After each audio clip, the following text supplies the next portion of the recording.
All right, we're here. We watching it. I'm watching it. Last round of Dimitri Bivol's fight. This is the fight right before the Katie Taylor versus Natasha Jonas fight. So I'm gonna just be doing a live commentary covering this fight, and after this fight is over, I'm gonna shut it down. But Bivol has been dominating in this fight. Been quite a bit of a layoff. We haven't seen him since before the pandemic, and I want to see if they even gave this guy a round, because Bivol has just been doing his thing.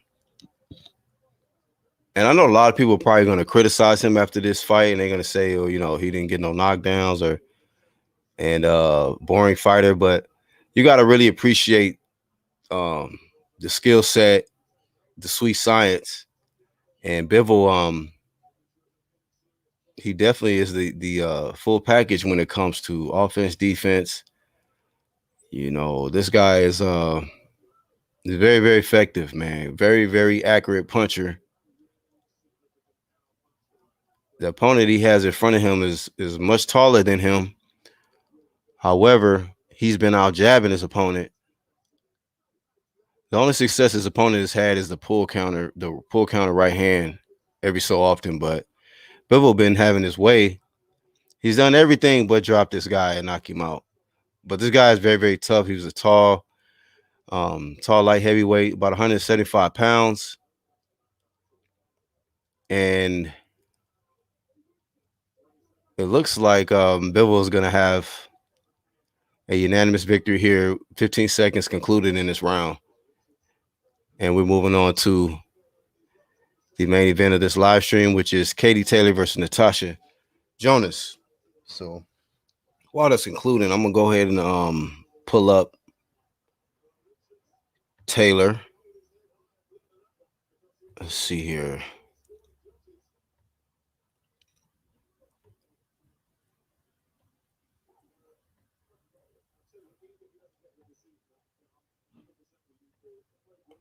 Here it is. Katie Taylor. She is the undisputed champ. Let's see. 5 for 5, 66-inch reach. She's 17-0, 6 KOs. Her opponent, Natasha Jonas,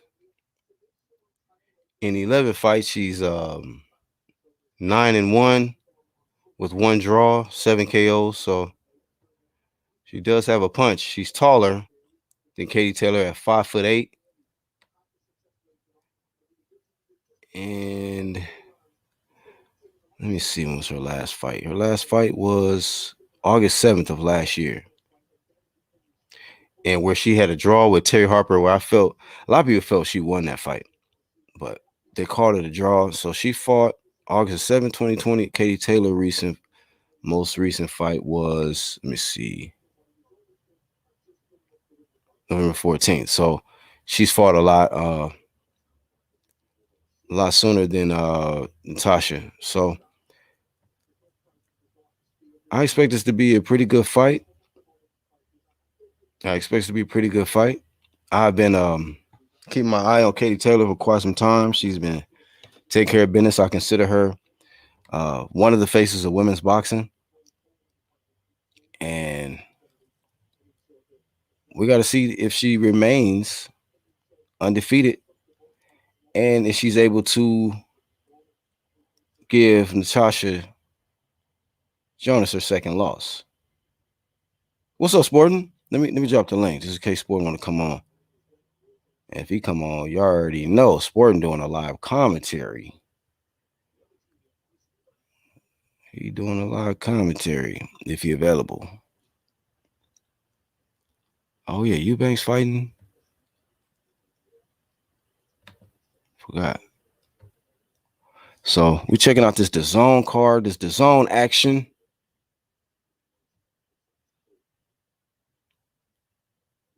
But Natasha Jonas is looking to shock the world. Oh, we got Roy Jones. They're showing Roy Jones in the back in the back room with Eubanks.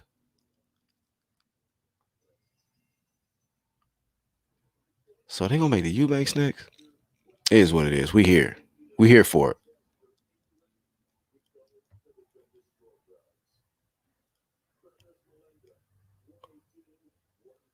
118, 110.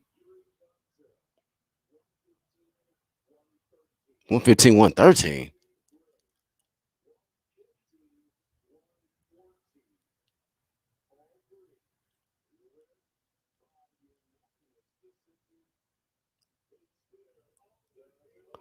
What is up with them scorecards, man? They had one judge had a 115, 113. The other judge had a 115, 114. Did I miss something?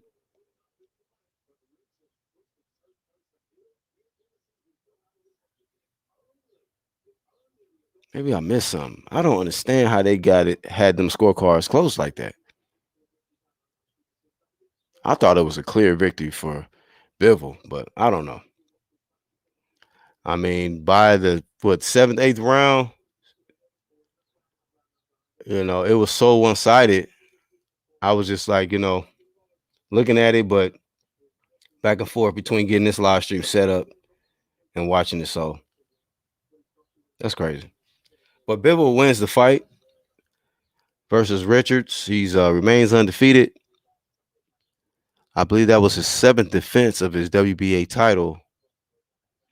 And hopefully they can figure out what's the next move. Hopefully him and Beterbiev can get a unification bout going or something.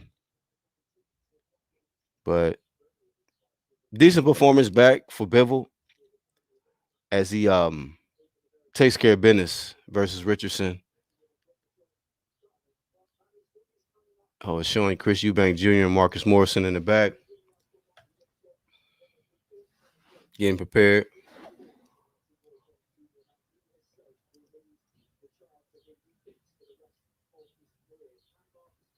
But Natasha Jonas, she's definitely going she is going to attempt to take them belts away from the champ, Katie Taylor.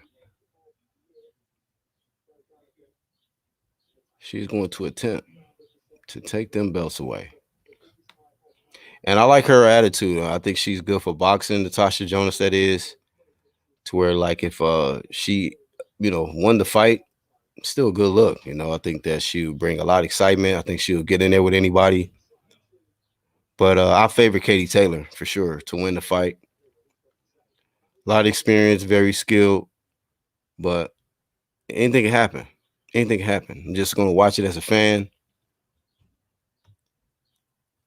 and just be entertained. So I'm going to see as they prepare for this next bout to come through. I swore it was going to be Katie Taylor and Jonas next. Okay, they got the interview of Bivol coming up. Let me see.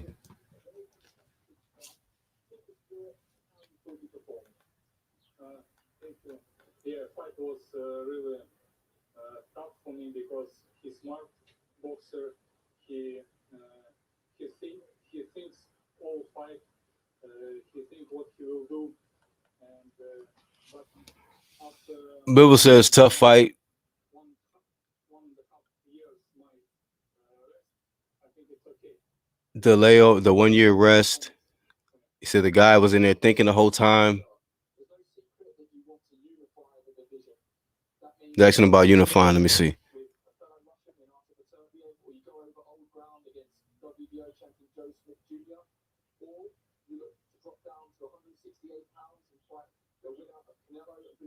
They're asking what he plan to do next. Let me see.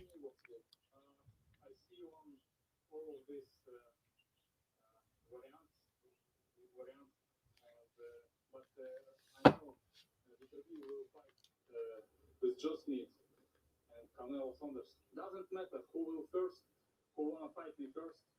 I'm open. He basically saying, this is Bivol's interview. He's saying whoever wants to fight him first, let's get it on. He's open for any fight next. Okay, so they asked him about what he want next. They asked him about possibly unifying with Beterbiev, Joe Smith, they're 175, or possibly going down and facing the winner of Canelo Saunders, and he just basically stated that whatever comes first, whoever steps up first. So we got to see who wants to step up and get that Bivol work. You know,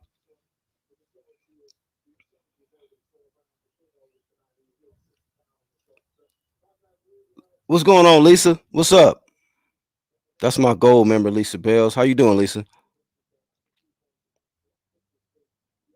My bro, actual, we here. Oh, shout out to Lisa with the super chat. Said thanks for the commentary, BHP. No doubt, and thank you for the super chat. So I gotta drop the dancing AB, or we could drop the other one. Let me see. Here we go.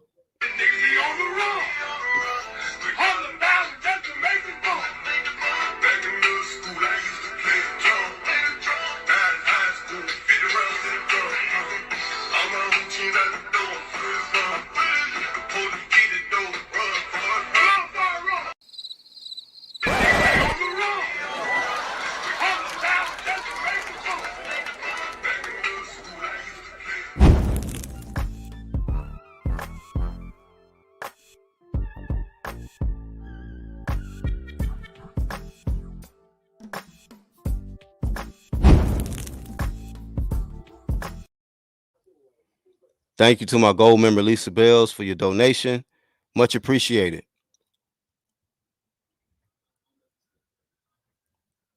Yes, indeed. Hey, make sure y'all hit the like button, the ones that's tuning in. And big shout out to the playback gang, the one that caught the playback. Appreciate y'all for tuning in. Great night of fights tonight. The main event of this DAZN card, of course, is Joseph Parker versus Derek Chisora.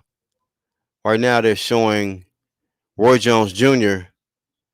and Chris Eubanks. A little interview right now.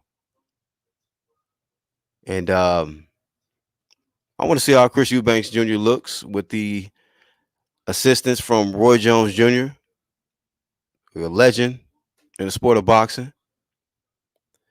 I believe Chris Eubanks is looking to eye Triple G if he's successful today.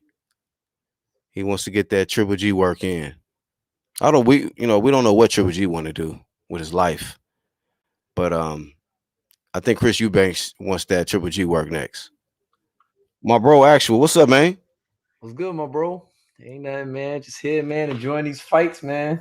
The zone putting on another good one, another really good card here, I think, in my opinion, so far. Yeah. Couple, an upset already. Like, that damn James Tennyson got anesthetized by some unknown Mexican. For real? I knew it, man. I should have not, man. I'm like, yeah, man, Tennyson's gonna, maybe throw a jab out there, maybe, fight a little smart, than he usually do. And nah, man. First round got wiped out. Mm-hmm. Damn. Well, that's boxing, man. That's how that goes sometimes. How bad was it though? This guy was a super underdog though, major underdog. He was a major underdog, man. It was seen that Tennyson was gonna blaze this dude out in a couple rounds. I had Tennyson in probably like fifth round knockout, and didn't go that way, man. This dude, this Mexican guy, seen him like once or twice, and he wasn't nothing. He ain't got no special effects, but he's a tough dude. You know what I mean? He's durable, and once I seen the Mexican dude took the best shot Tennyson gave him, he just ate that shit and went after him. Yeah, man, it was bad. It was bad. You said it was a first round KO? It was a first round KO, man. It was like like a minute and a half, 2 minutes into the first round, man. Man, he just beat his ass up, knocked him out. Sleep. That's how that go, man. Lisa said, it happens, man. Lisa Bell says, BHP, you buying the Andy Ruiz fight? No, I don't plan on buying it. My wife was asking me, she was like, which fights is tonight? And I said the Ruiz and Areola. And then I told her, I said, I'm gonna do the zone fights right now. But she was like, you're not gonna get it? I'm like, nah, I'm not paying for that. So she actually act like she want, she in the boxing too. So she just wanted to see what we gonna watch tonight since the fight is on now with DAZN. I'm like, I'll watch something else. I ain't paying for that. I ain't paying for that. If she bugged me enough, I mean, shit. I don't know. But what else we got tonight besides that? Because I know we got do we got anything on ESPN? Let me check. Real quick. Because I know it's a lot of fights today. I'm just trying to remember every network. ESPN cards is pretty much yesterday, man. Yeah, ESPN I missed it. So all today is Fox and DAZN. Fox, okay. I'll catch the Fox then. Who we got for Fox again? I forgot. All right, so we got that's the pay-per-view though. So that's the only one, huh? Oh yeah, fuck that. I think it might be some undercards on Fox Sports 1 tonight, but I'm not too sure.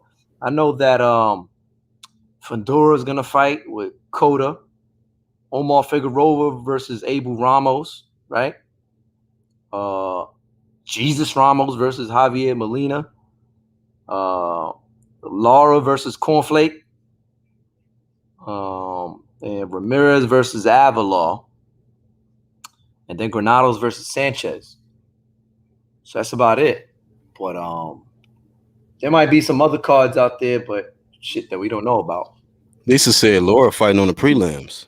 On the prelims, yeah. So that might be on regular TV, if anything, on Fox. But I'm not too sure. Don't quote me on that. Yeah. So it looked like Chris Eubank Jr. fighting next. This dude he fighting is shredded. So I don't know. He better be sharp. The dude stays in shape. He just he doesn't have a lot of boxing acumen though. He's a fighter, man. He's a domestic level club kind of dude, in my opinion. But yeah, I think it's not a Eubank shouldn't have too much problem going through this guy within 4 or 5 rounds. I think I got Eubanks in 7 rounds. I think 8 rounds. Because I think Eubanks want to get some rounds in. I think Roy wants to have Eubanks, try some things out, some new stuff. Mm-hmm. So yeah, it might go a little bit longer than 5 rounds. That's why I say 8 rounds. I put 8 rounds because maybe probably you want to get some rounds in. Since it's been a while. He hasn't. I mean, the fight before this one, he fought. Who he fought? He fought Korobov, and that was an injury. He barely got a round in it too. You know what I mean? So. Oh yeah. Yeah. You need some rounds in, so I'm thinking 8 rounds, and it's going to be a night. Mm-hmm. But this is a big statuesque guy. He's just as big as him. Almost as same length, same dimensions, pretty much. They both weigh 169, 161.8, 161.9. Taylor 5'11", both 5'11". He's just got Eubanks got a inch and a half reach on him. That's it. What's his dude name again? The opponent? I just missed it. I want to put it in because I want to put a Morrison. Yeah, Marcus Morrison. Yeah, Marcus Morrison. All right, thanks. Andrew be knowing more of these fighters than me, so yeah, he's not. I mean, this guy's not very special at all. He's just he comes in, he stays in shape. But I mean, this isn't gonna be something that be like, oh, I mean, if he does win, it's gonna be a shocker. It's gonna be a big upset, like the Mexican guy upsetting Giovanni Safran, right? Safran, it's upsetting James Tennyson. So it'll be that kind of level upset if it does happen. Right? Giovanni Safran. Is that what you said? Giovanni Safran. Yeah, Giovanni. Yeah, that's the guy who knocked out Morrison. Giovanni Strafan. My bad. I was joking. I said Safran, since he lost to he lost to a nobody, so you gotta change his name. I'm telling you, man, my money was flying away out of my pocket like man. So here we go. Marcus Morrison, he's walking to the ring. I mean, he looked like one of them creative players on boxing or something. Like he would be good, but who knows? When the bell ring. I don't know. He almost got like that Kell Brook kind of physique, man. He shredded, but I don't know. Got to see what this guy can do. He's from England, Manchester.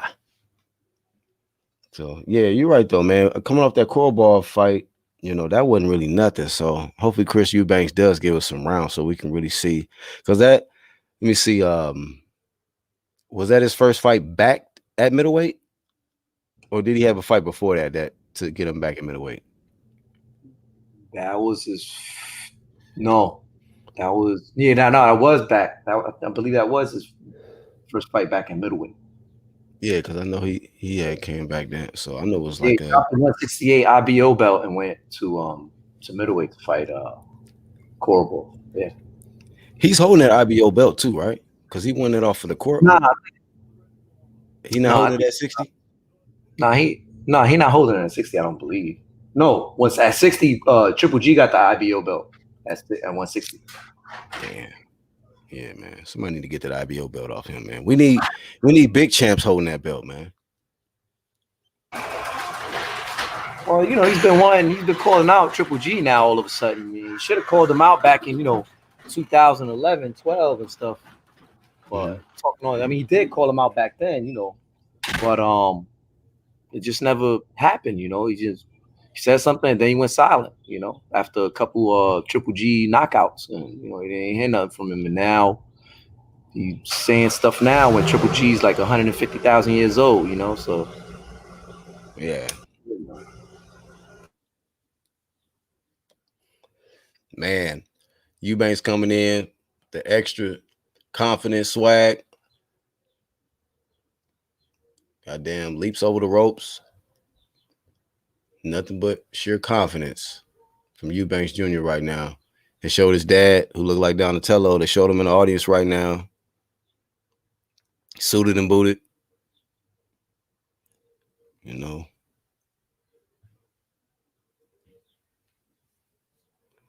All right, so let's get this on. I got my co-host, my co-host actual facts. Y'all go subscribe to him. He's helping me commentate for this event and hopefully the next one with Katie Taylor and Natasha Ramos. That's what we're here for.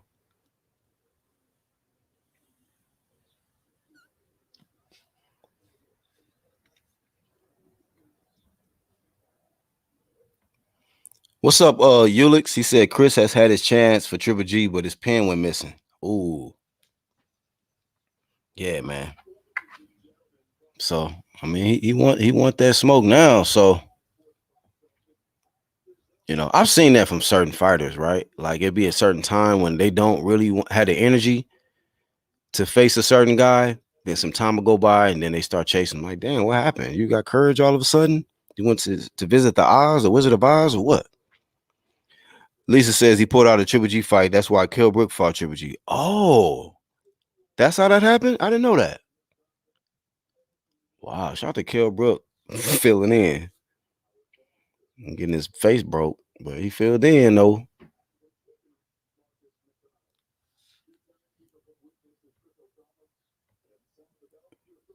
Mango Juice 007. What's good, bro? Oh, Mango Juice. What up, man?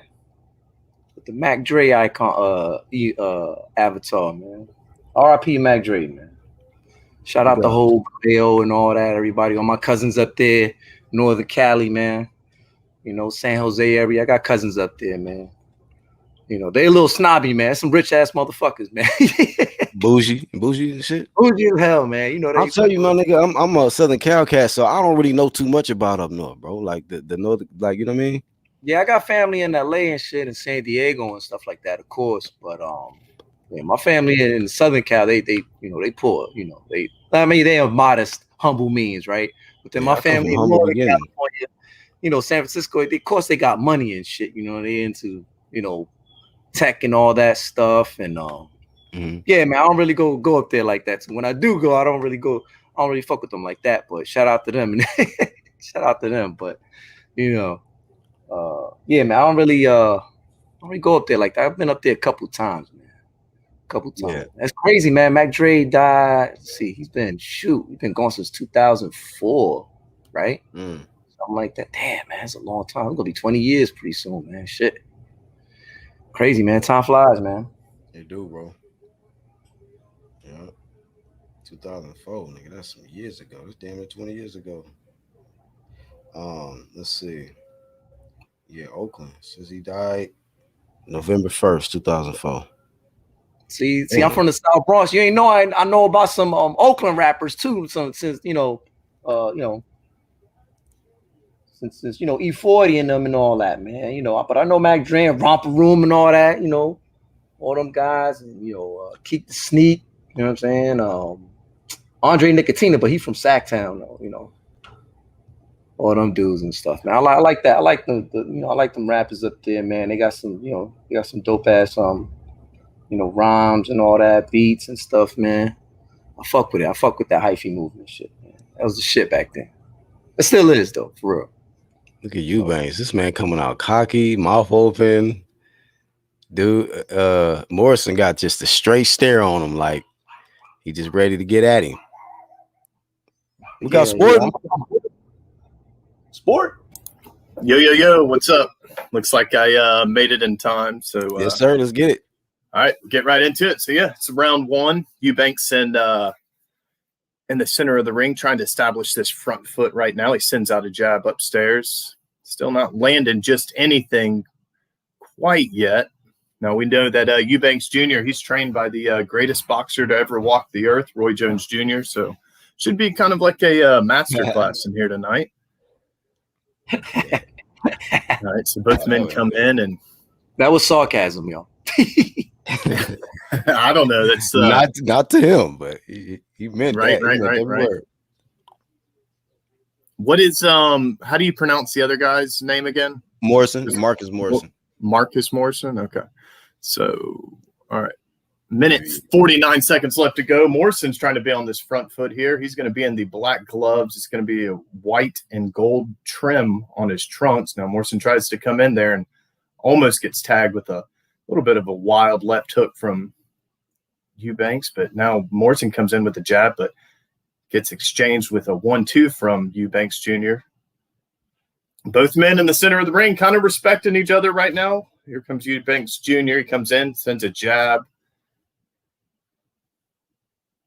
Still showing a lot of respect in that freestyle stance, circling around the ring, kind of like Roy Jones. Now goes in with two quick jabs to the body, Eubanks does. Morrison trying to find an angle to where he can land a shot. He is on the front foot, but he's not able to get much done. Now, Eubanks is starting to come forward a little bit. A little bit timid so far. 50 seconds left to go in this first round. Nice jab upstairs there from Morrison.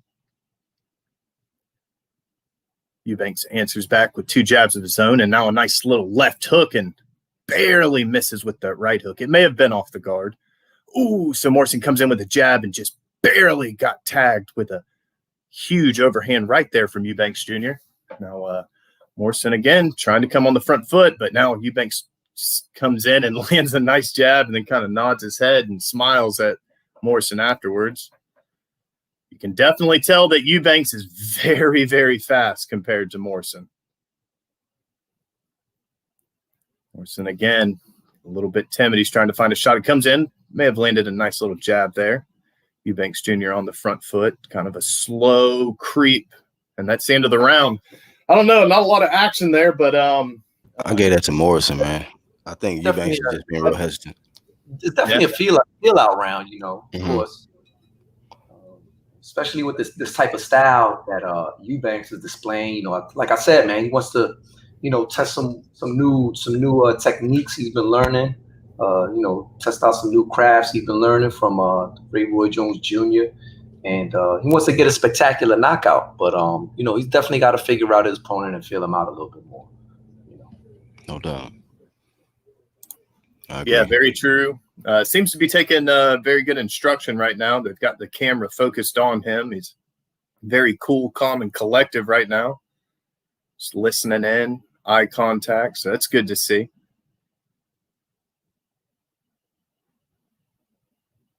But yeah, I would agree with you, Black. It was a little bit timid from Eubanks Jr. in that first round. Yeah, for All right, so this is going to be the start of round two. Both men meet at the center of the ring here. Eubanks comes out trying to find his range with the jab.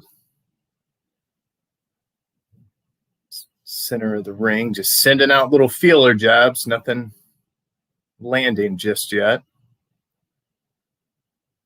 All right, now he comes in with a jab to the body. I don't believe it landed, though.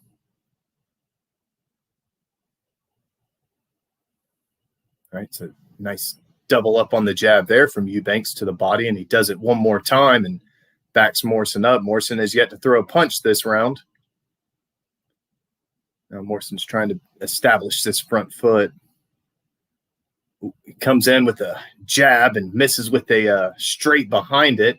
Eubanks did well to duck under that and circle out of the way. Nice jab to the body again there from Eubanks, is able to land. Morrison's, again, he's on this front foot and he's trying to walk him down, but, I mean, he only takes a step every time. Eubanks tries to search in with a jab to the body. I think, like Black was saying, maybe a little bit more. Okay, just as I say that, a nice left and right hook come through for Eubanks. Morrison did well. He had his guard up, so the right was off the guard, so I don't believe it was going to be a scoring shot. Nice jab to the chest area there from Eubanks. That jab is extremely fast from Eubanks. Morrison's on this front foot, but very inactive this round. Hasn't really been throwing too much. Nice jab from him. A big overhand right there from Eubanks. Just nailed him, and now Morrison's clinging on for dear life. Ref separates him and says something to Eubanks. Wasn't able to make it out. All right, so Eubanks coming forward. Another jab to the body lands for him.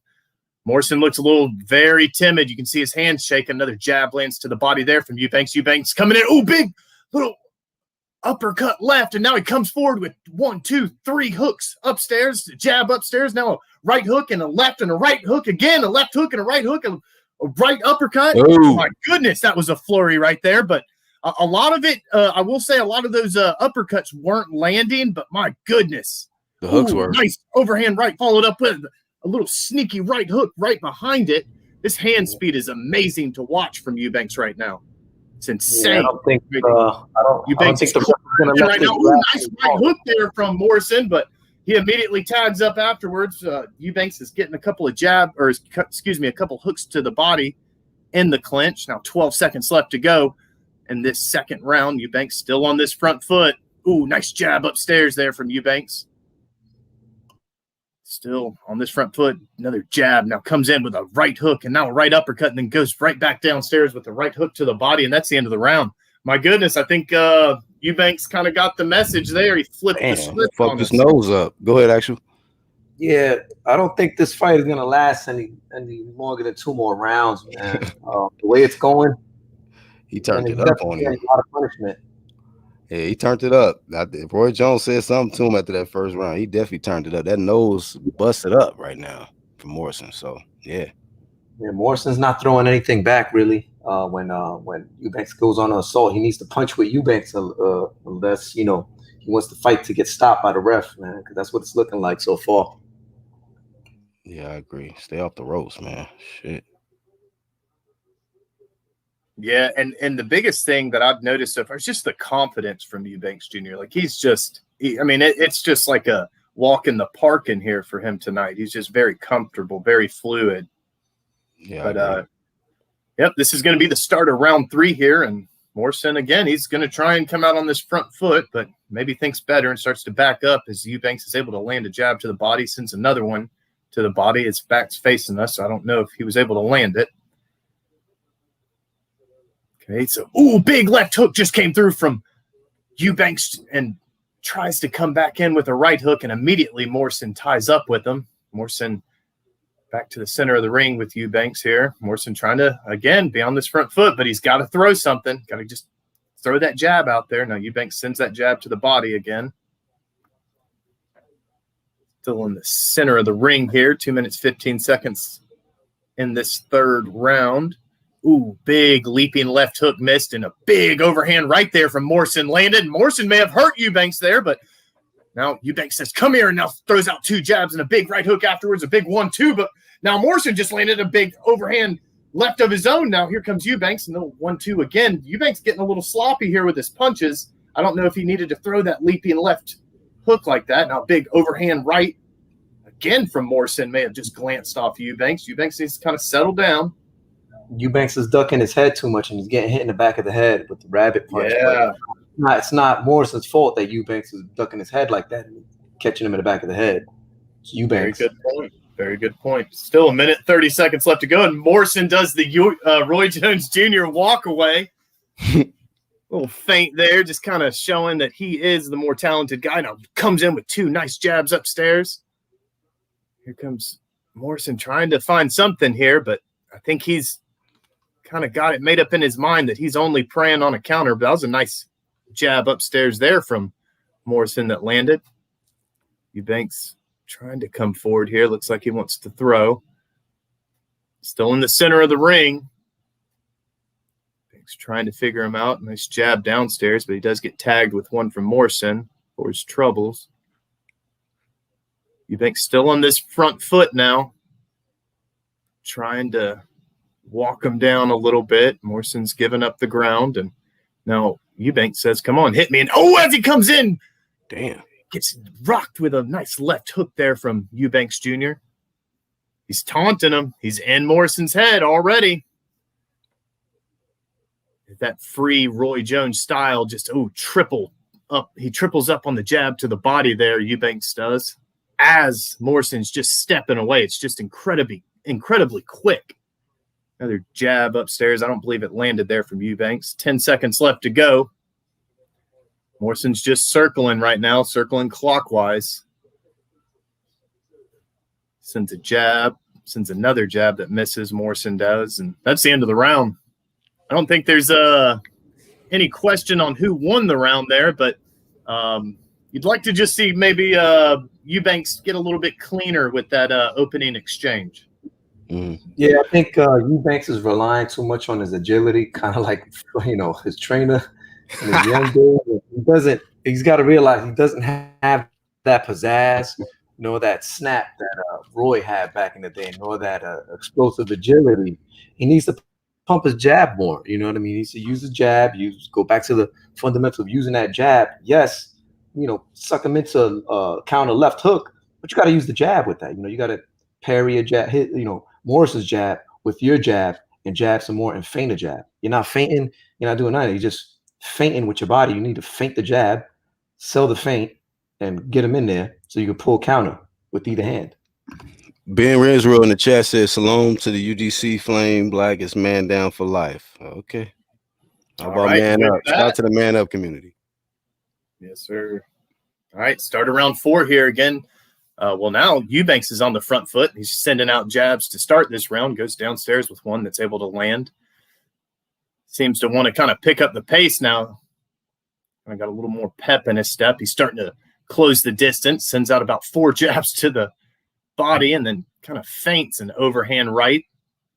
He does get Morrison to kind of bite on it. Maybe he's setting up something for later. Okay, so Eubanks comes in with a jab here and gets caught with a counter to the right body hook. Yeah.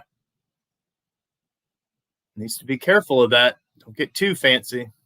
Again, Eubanks coming in here with that jab, but he's not able to really land it too well. Now Morrison lands a jab upstairs. Hit the like button, y'all. Here comes Morrison. He's still on the front foot, but he comes in with a jab, and he's able to get out of the way of that left hook from Eubanks. Now Eubanks, nice little right hook, and follows it up with a right uppercut. Now Morrison's literally running away from him. He may have turned his back for a second, and Eubanks kind of laughs at him, shrugs his shoulders. Now, again, Eubanks Jr. is just trying to stalk him down. Morrison sending out this jab, but my goodness, it's like he already knew about it, Eubanks, because his head's way far back by the time the shot's even there. Now, Eubanks lands another jab downstairs as he ducks out of the way of that upstairs jab from Morrison. Now he comes forward with 2 jabs. I don't believe they landed. Very good work here from Eubanks. Big left hook and now a right hook, and now he's got him backed up on the ropes, but Morrison does send out a nice jab and a right hook of his own to the body. Now here comes Eubanks. Nice jab and a right hook to the body. They get tied up, though, after that. Ref separates them. 59 seconds left to go. This is the fourth round. Now, Morrison's trying to be on this front foot and, kind of feints in with the jab. And Eubanks kind of bites on it, but holds the power back. Another big left hook missed there from Eubank Jr. Morrison wants to try and come forward, it looks like, but he's not able to really place any shots on Eubanks. Eubanks' footwork is so good. Another doubling up on the jab and goes downstairs, Eubanks does. Morrison trying to come forward here. Eubanks doesn't seem affected, even being cornered right now. He's able to use every inch of that foot of space. Now, big right hook to the body there from Morrison. I know that hurt. Now, Eubanks kind of got pissed off. He leaps forward with a little jab, but now Morrison lands a nice jab. Morrison kind of being the honest man right now. Another jab lands from Morrison, and Eubanks wasn't able to land his. But I don't know, man. I think Eubanks is definitely in control of this fight, but getting a little bit too fancy.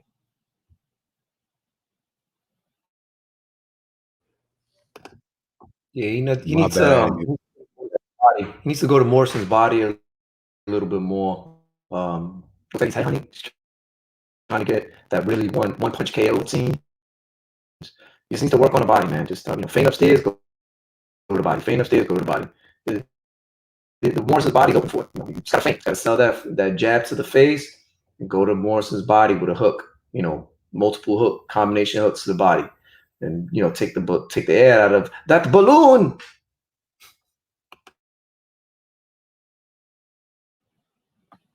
Yeah, like you said, I mean, he looks good. He's looking great. But, maybe start downstairs a little bit more like he was earlier. And we saw that's where those barrage of combinations came from, was when he was going downstairs. Now, this is the start of round 5 here, and Eubank Jr. wants to be on the front foot again.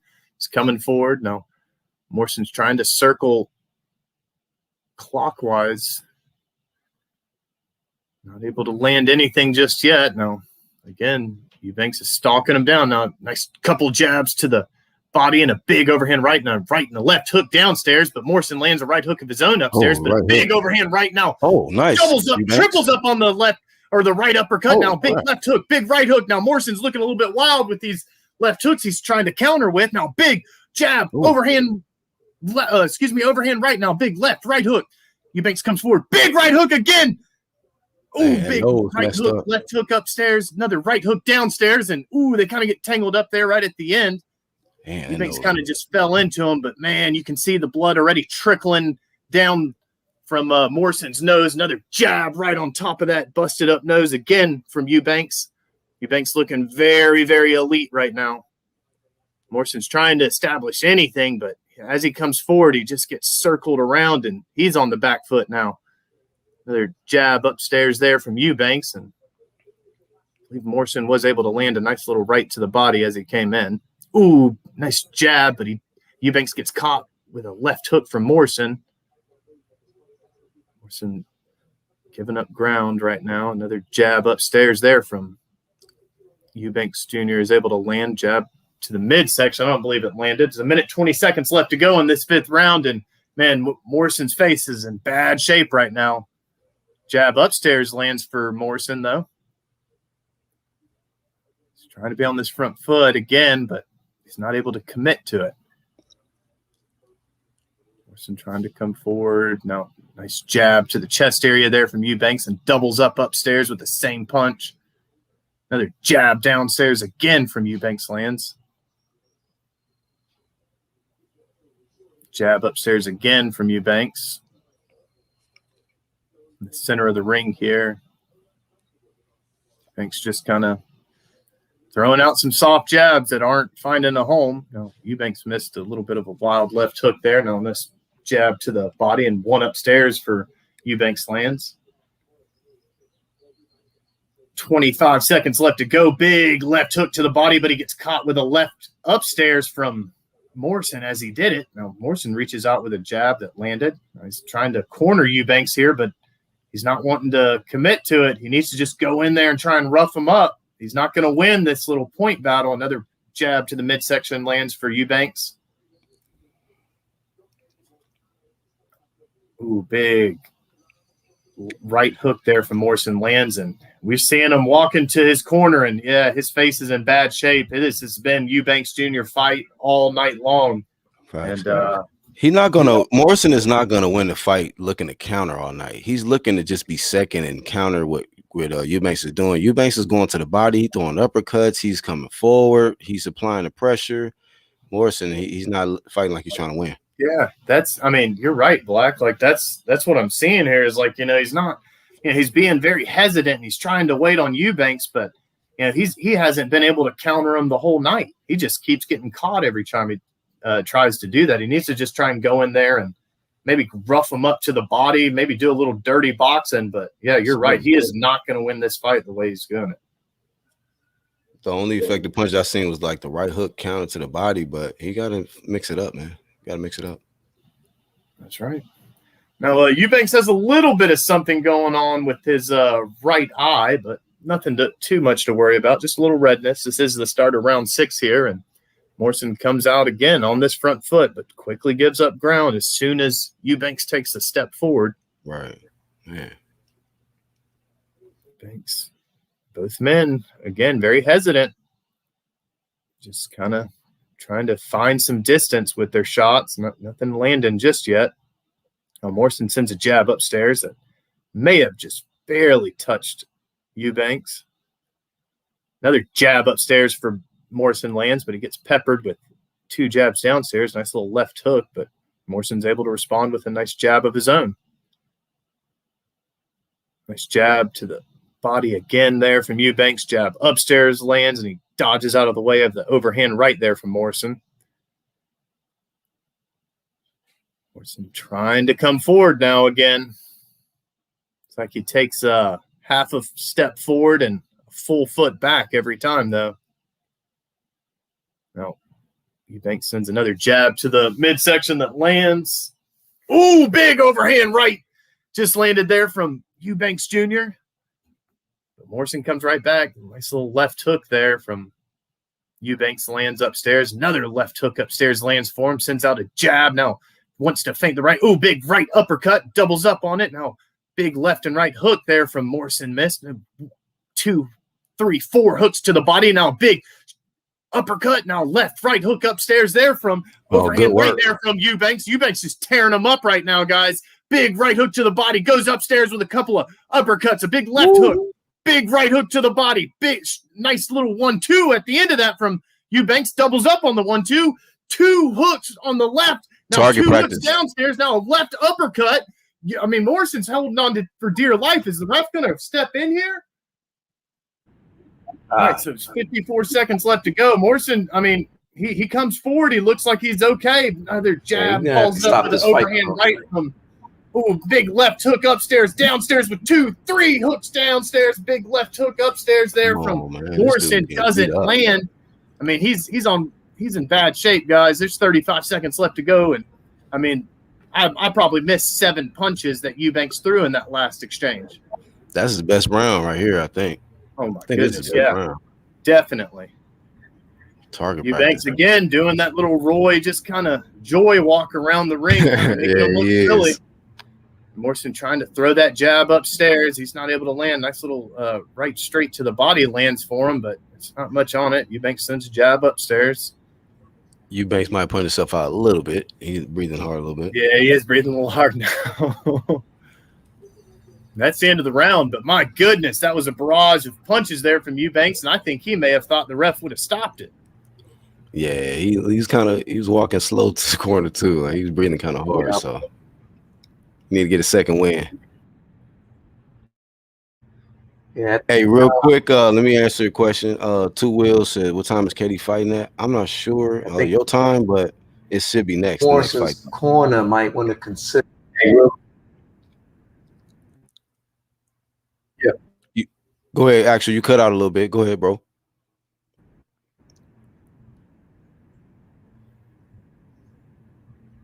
Yeah. Can you hear me?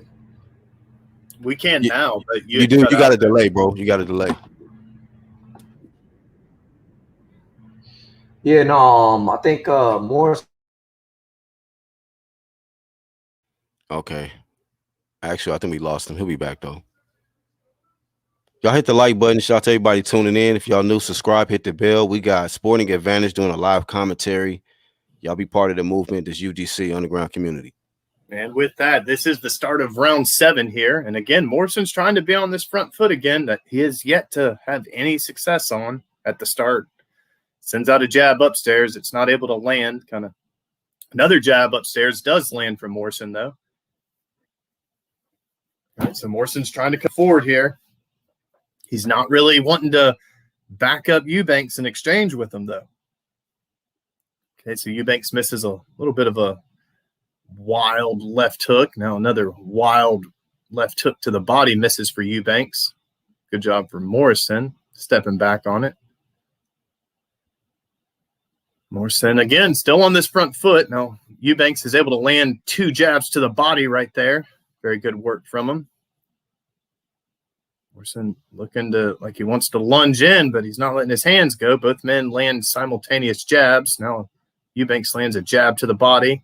Another jab to the body lands for Eubanks. Ooh, nice jab upstairs there from Morrison. That was probably the best jab of the night. Another jab to downstairs for Eubanks. Jab upstairs. Morrison's got to let his hands go. He's got to just try something here. Nice little 1-2, but it's to the chest section. Ooh, big left hook. Just wildly missed there from Morrison. And Eubanks just meets him on the other side of the ring. He's that quick. His footwork is phenomenal. Good defense in this round from Eubanks. Yeah, very good defense. Nice jabs upstairs there from Eubanks. Nice little right hook to the body from Morrison. A jab to the midsection there from Eubanks again.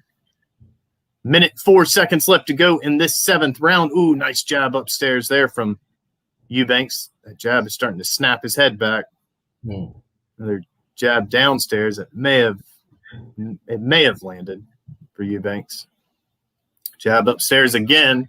Morrison's just got to go for broke. Ooh, he leaps in with a left hook and gets caught with a left hook from Eubanks. Now Eubanks goes downstairs with 2 big right hooks, left hook. Now a big right uppercut, big left hook. He's got him on the ropes. Big right uppercut, left uppercut, and Morrison just jumps in and hugs him. The ref warned Eubanks on that. What is he talking about? He's crazy. All right, so back to the center of the ring. There's 25 seconds left to go. Eubanks sends out that jab upstairs again. It's able to land, and Morrison's face is really busted up right now. He doubles up a jab to the midsection. Eubanks does. Now Morrison sends a jab upstairs, a little bit off the mark. Doubles up on the jab Morrison does. He may have landed one of them. Again, Eubanks is showing off his footwork, just kind of like running around the ring, and that's the end of the round. My goodness. So yeah, what we're seeing is just, it's becoming just like he's schooling the kid. Yeah. And I don't know what the ref was warning Eubanks in on holding. We literally saw Morrison leap 5 feet and just grab on for dear life. So I don't know if this ref is looking at the same fight as us. Well, the ref, I think he's a complete shutout. You know what I mean? So yeah, it definitely is a shutout, though, for sure.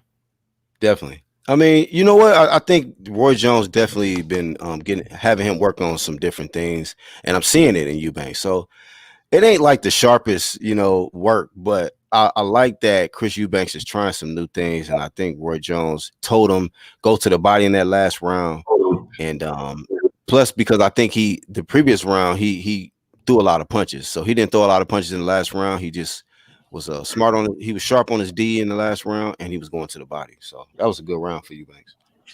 Excellent points, Black. And with that, this is going to be the start of round 8 here.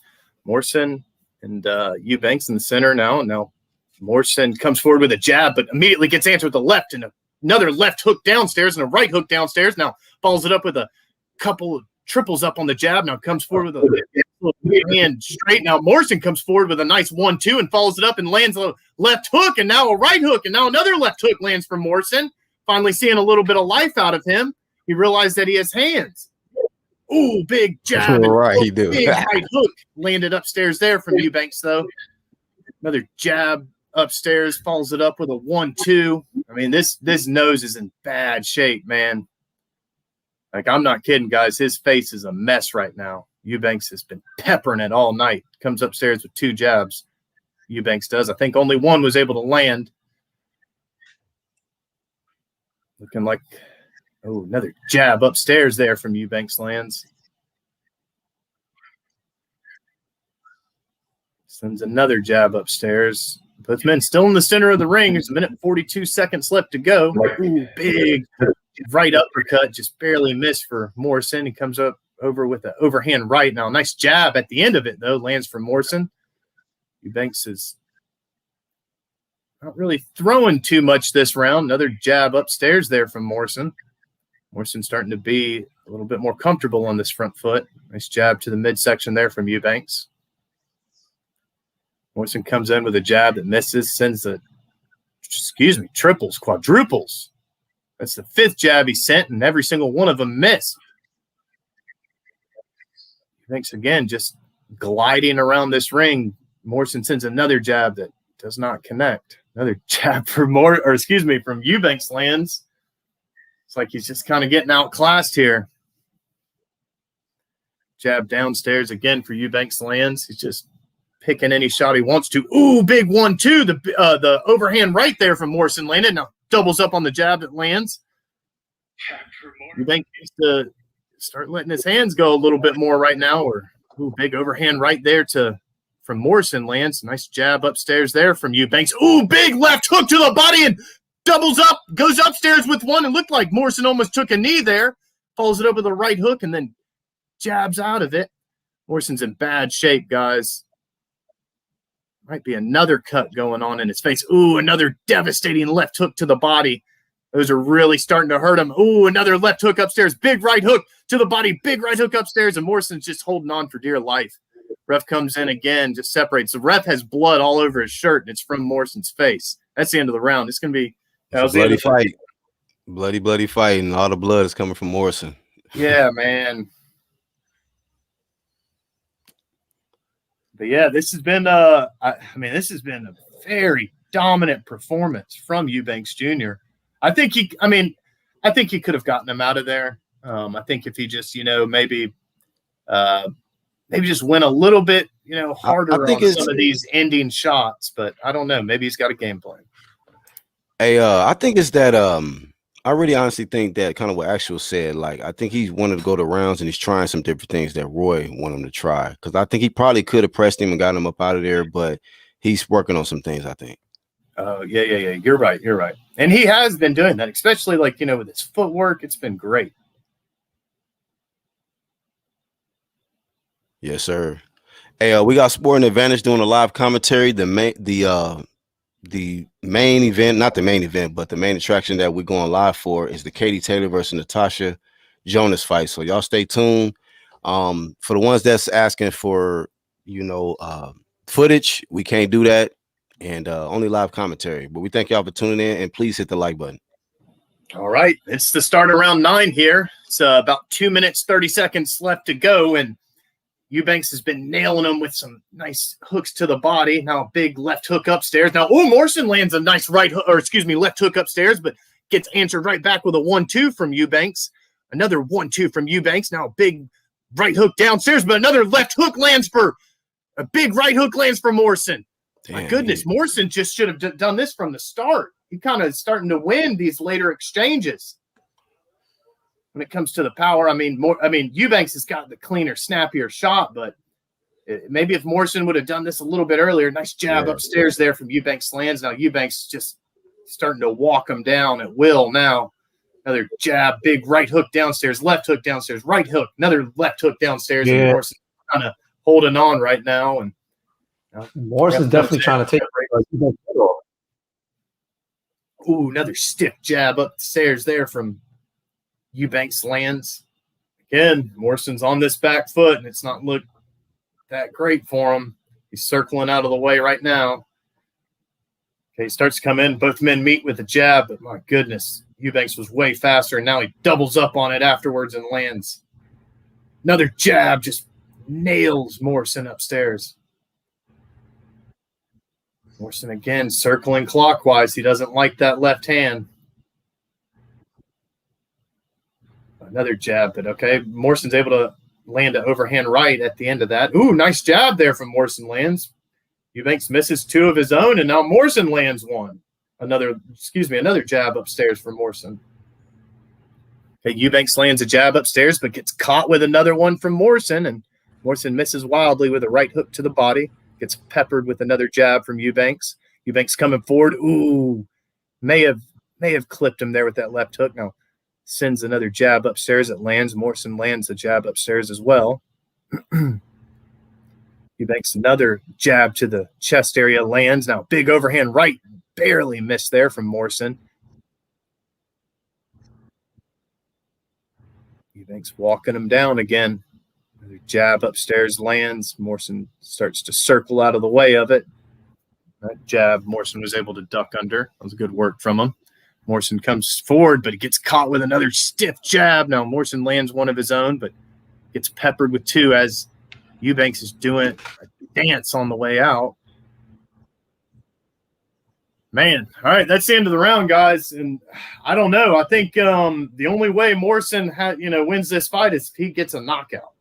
I mean, he needs to swing for the fences this next round because, I mean, it's been all Eubanks Jr. But you're seeing this replay that they're showing here, and some of these extended exchanges you're seeing from Morrison. He's landing some of these, they're a little bit wild hooks, but by the time they, are landing and coming home, it's actually catching Eubanks. Yes. He had the better of the exchanges in that last round, So, I mean, but like you said, he gonna need a knockout to win this fight.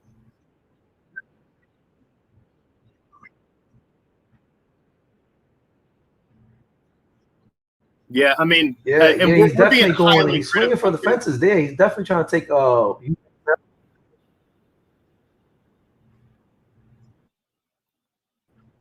I think maybe Actual might need to jump out and jump back in because I don't know if you're hearing it, but I can't. He having connection problems. He having connection problems. Yeah. Oh, okay. All right, this is the final round. Start of round 10 here. Both men meet in the center of the ring, and immediately Morrison pumping out that jab, but Eubanks answers right back with one to the midsection.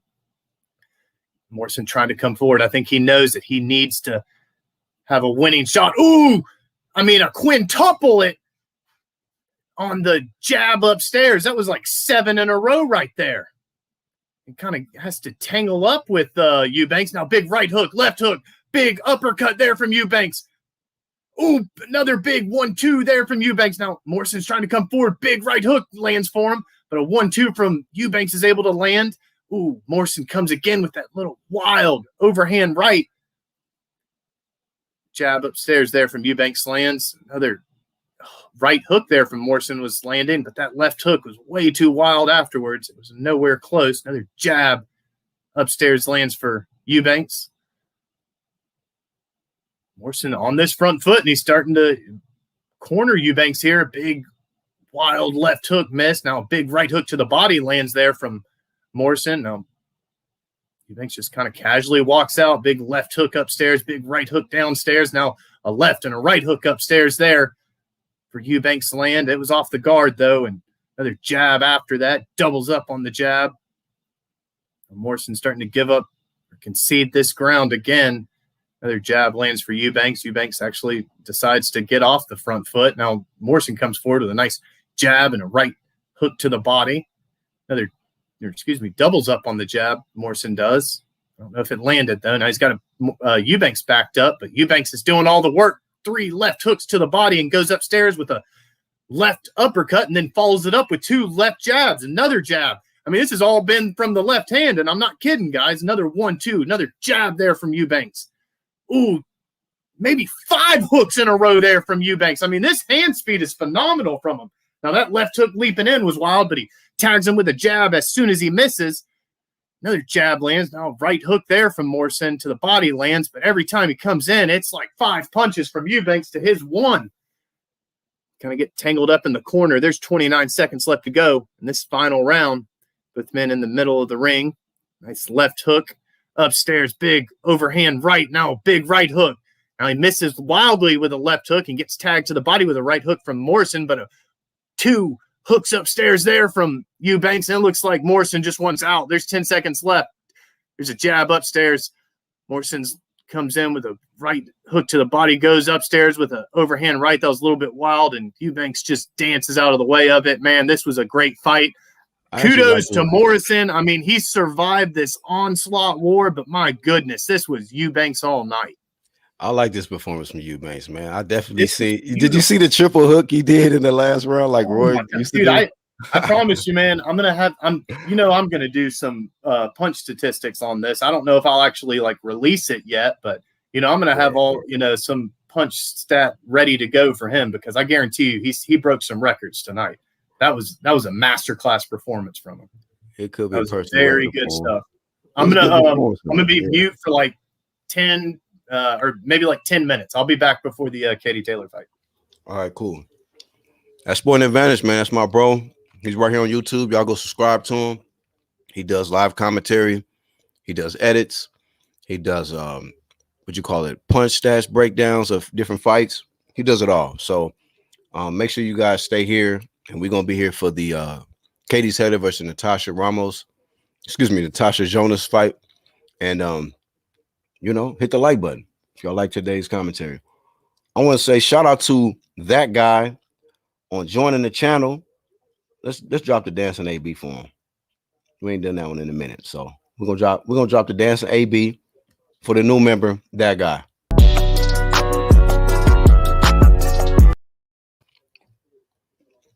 Yes, indeed. Appreciate you, that guy. Thanks for joining the channel, bro. Damn. Welcome to the channel. Sounds all crazy. Hold up. Welcome back, bro. Oh, actually jumped out. Okay. So actually having a little technical difficulties, but he'll be back on.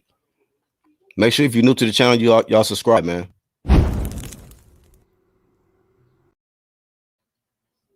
Be part of this team.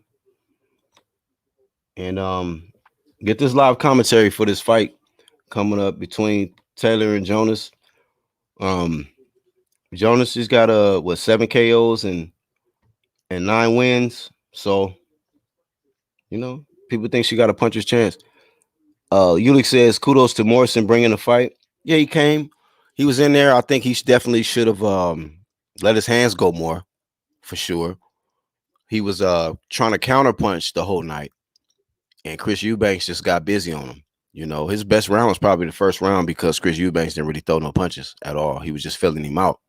But he did, I seen in that what was it, the 8th or 9th round, he had the better of the exchanges. So he's a pretty strong, solid, athletic guy. But when it comes to actually winning fights, being strong and looking the part don't mean nothing. You got to actually get in there and let your hands go. And he got whooped on today, but he never went down. He was very, very tough. He finished on his feet. And Chris Eubanks should definitely have a unanimous. Let me see what they say. Okay, Chris Eubanks, he wins. So congratulations to Chris Eubanks Jr. winning. Shout out to Roy Jones Jr. coming up with a great game plan for him. I think he intentionally went the rounds. There were times he could have definitely pressed the attack and maybe possibly got him out of there. But I really feel like he stuck to the game plan. He stuck to the game plan, and he definitely listened to his coach, Roy Jones. So shout out to Roy Jones, man. Y'all got y'all dub tonight. Hit the like button.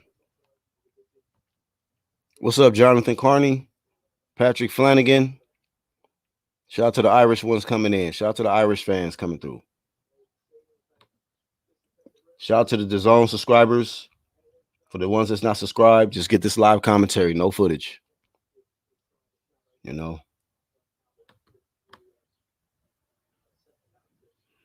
So as they clean out the ring and everything, quarantine, all of that stuff, they're gonna get the next event up and cracking. I'm excited about it. I'm excited about it. What's your predictions, real quick? We got 35 watching right now. What's your predictions in the live chat? Katie Taylor or Natasha Jonas? Who y'all think gonna win that fight? Let me know. Who gonna win it? It's gonna be Taylor or Jonas. That's coming up. That is next. And that's for all the belts. Undisputed. We talking about big champ shit. So y'all let me know in the live chat who y'all think gonna win this fight. It's gonna be Natasha Jonas or the undefeated, undisputed Katie Taylor. Let me know. Can Jonas steal them belts away? Can she do it? Let's see the predictions coming in. Let's see. We got Connor O'Gara. He says, go Katie. Jonathan Carney says, Katie Taylor round 3. Oh, stoppage. She's not really known for being a puncher, but okay, he's picking her to win by stoppage. 3rd round. All right. Brian Shields, 309. Katie Taylor.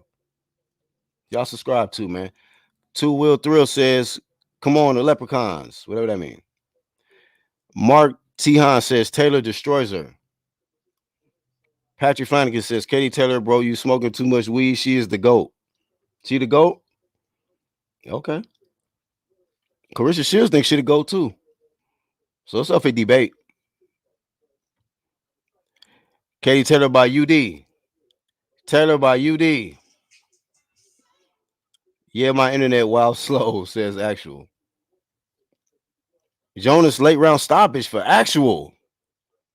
Oh, underdog status. So, okay. It's been pretty much, it's a pro Taylor crowd tonight. So, shout out to the Katie Taylor supporters. Shout out to the Natasha Jonas supporters. It should be a good fight, though. I think it's going to go to distance, though. I don't think nobody going to get stopped. I think it's going to go to distance, but I do favor Katie Taylor to win the fight. You just never know. You never know. But y'all hit the like button. Thank y'all for tuning in. I am your host, BHP, Black Horseman Promotions. Join the UGC, the underground community. And shout out to my bro Jordan. I'm picking Katie Taylor to win the fight. That's my pick, Patrick. If that make me crazy, think it's gonna go to distance, then okay, call me crazy. But I think it's gonna go to distance. Let's look it up. Cause you talking about I'm crazy. So let's look at Katie Taylor's box rec real quick while we waiting. And let's see when the last time she stopped somebody. Let's look at that real quick. Let's look. Katie Taylor, box rec, 17-0, 6 knockouts. 6 knockouts. When the last time she knocked somebody out? Let's see. Who did she stop somebody? March 15th, 2019 versus Rose Volante. And yeah, Rose Volante got stopped. She's from Brazil. That was her only loss, too. She only lost to Katie Taylor. Since then, she went on to beat Helena Dos Santos in it by unanimous decision. Yeah, so, you know. What I'm saying ain't strange to say it's going to go the distance. Not like Katie Taylor knocked out somebody in the last few years. It's been over 2 years since she put somebody, stopped somebody. So,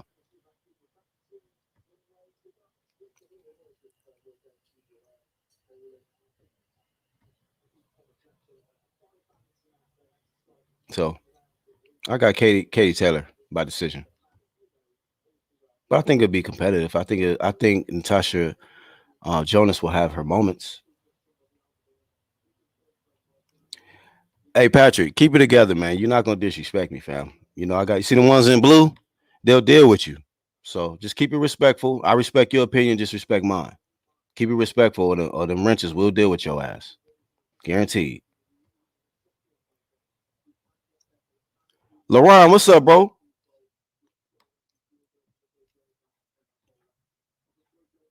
Katie, 46 watching. Y'all hit the like button. Patrick Flanagan says Katie Taylor would kill Habib.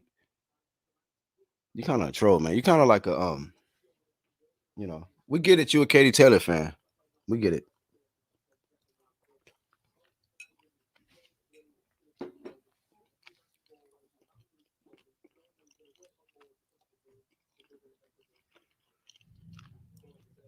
Oh, that guy said draw in a prediction league. That's what he picked. Okay, that's what's up. A lot less KOs in women's boxing. Yeah, I mean, hey, Natasha Jonas got more KOs than Katie Taylor, right? In fewer fights. So just want to add that she got fewer fights but got more KOs. We know Taylor got way more belts. I'm just pointing that out.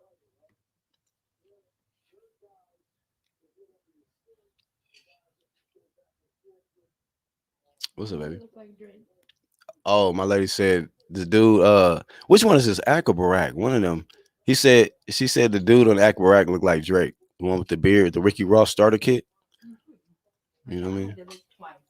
Huh? He don't look like Drake though, but you still gotta double check. he just light skinned with a beard. That's what people. All you gotta do is be light skinned with a beard. And they, like, this nigga look like Drake. Do not look like Drake. He don't own a damn Raptors. No. Yes, he do.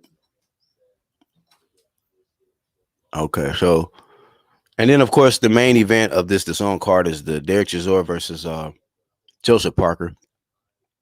Anybody real quick in the live chat? Anybody pick Derek Chisora to beat Parker tonight, or is who y'all picking in that? Joseph Parker versus Derek Chisora. They ain't doing shit, so we might as well get these predictions cracking. So by the time this fight come on, you know what I mean, we'll know what y'all predictions are. So if you try to change up, we're gonna pull your card. What's up, Chris? Katie Taylor round 6. Ref will stop it. Dang, okay. That's another stoppage. Win for Katie Taylor, somebody says.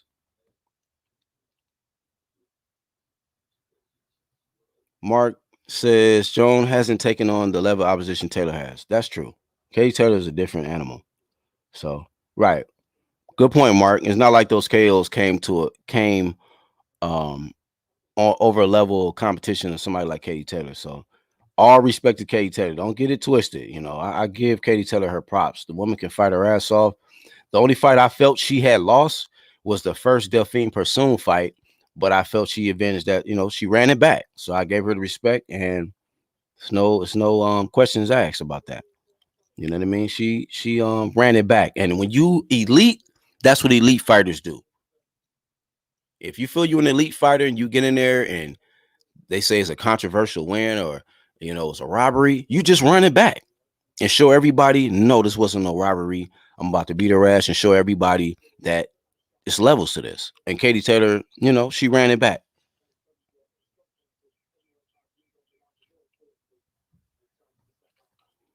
Says KOs don't count for anything. Pursoon took a lot out of Katie, to be fair. Yeah, it's like that fight, you know. So we got to see. These women goats don't do KOs. Yeah.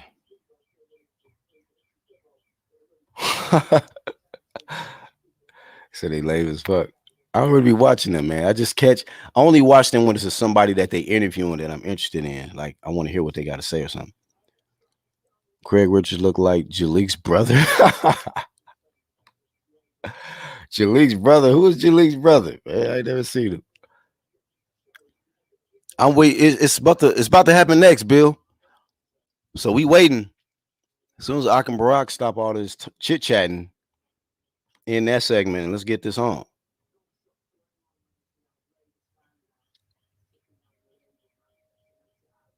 Canelo versus Chisora. Yeah, right. Chisora. Oh, you got Chisora winning? Parker round 10. They are, yeah. Katie Taylor's out in full. Katie Taylor fans are out in full force. Full force. Chisora round 3. Ho. Derek Chisora round 3. Chris says love Chisora, but he's not. He doesn't have the stamina anymore. Yeah, let's see. Euless Game says depends what Parker shows up. The one that fought rounds 1 through 9 versus Dillian will lose. The one that fought 11 through 12 will lose. The one that fought 11 through 12 will beat Derek. Okay, so he got to be that type of Joseph Parker. 11th and 12th round, not 1 through 9 versus Dylan. Okay, shout out to Dylan White too. I'm a fan of Dylan White. Nothing like middle of the day fights to mess up the yard work plan. Saved by the bell. Bars. Bars. You know what I mean? We got to give my dog LaRon the UGC Flames, man. Bars. Shout out to my dog LaRon. That's my member. So I think the Parkers that's coming is Dillian. The Parker that's coming is Dillian 1 through 9. So Derek will win. Okay, so you picking Derek. Katie not here to take part. She's here to take over. All right. Take over, huh?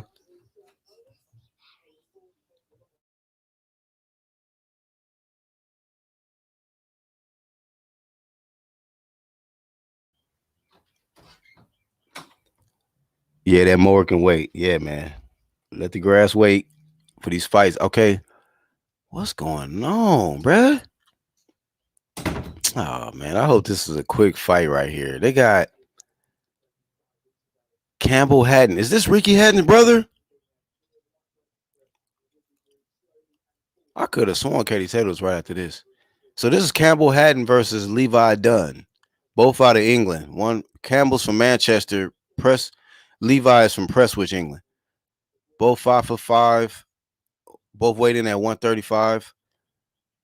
And about an inch reach advantage for one. So my apologies. I thought the Taylor Jonas fight was next, but it's hopefully right after this possible tune-up for Hatton. Hurricane Hatton. Oh, he walking in first. Hurricane Hatton is walking in first. Manchester. Sneaky little elbows. I remember Ricky Hatton said that when after the post-fight interview when he lost to Floyd. He's really slick. You sneaky little elbows. Sneaky little elbows. You know, he was complaining about the elbows. I think it's Hatton's son next. Yeah. Damn. Tough call because Parker has the skills, but Chisora got more dog in him. I'll tentatively take Parker by decision. Okay.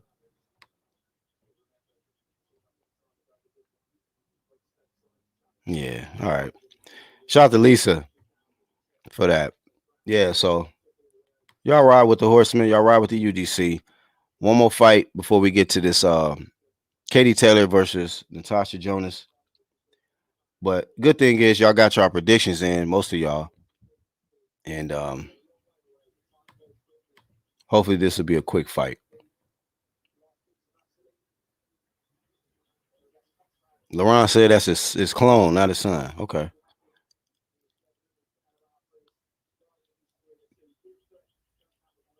Campbell's Ricky's son. That guy says I've got Parker majority decision.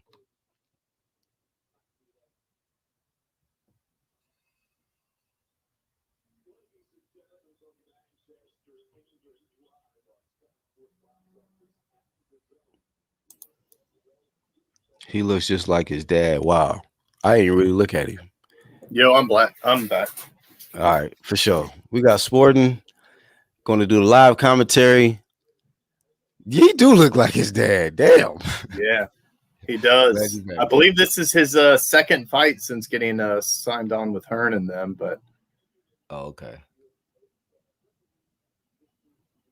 I expect him to come in here and make pretty easy work. But who knows? Damn. Dude, he about to fight look like the dude that played in the Sandlot. He looked good in his last. Yeah. Killing me, Smalls. Right. Hit the like button, y'all. This guy that Hatton's fighting is undefeated though, so should be an interesting bout. Can you hear me? Yeah, I hear you, bro. Okay. Yeah, just getting the ring introduction right now, guys. Got Hatton's going to be in white trunks with a black trim at the top of them. His gloves will also be white. It might be like a gray. And I got some blue lighting going on right now, so it's not able to tell for sure, but a little gray and black action going on for Hatton. He was just introduced. They're showing, I believe, some of his family and supporters right now at home.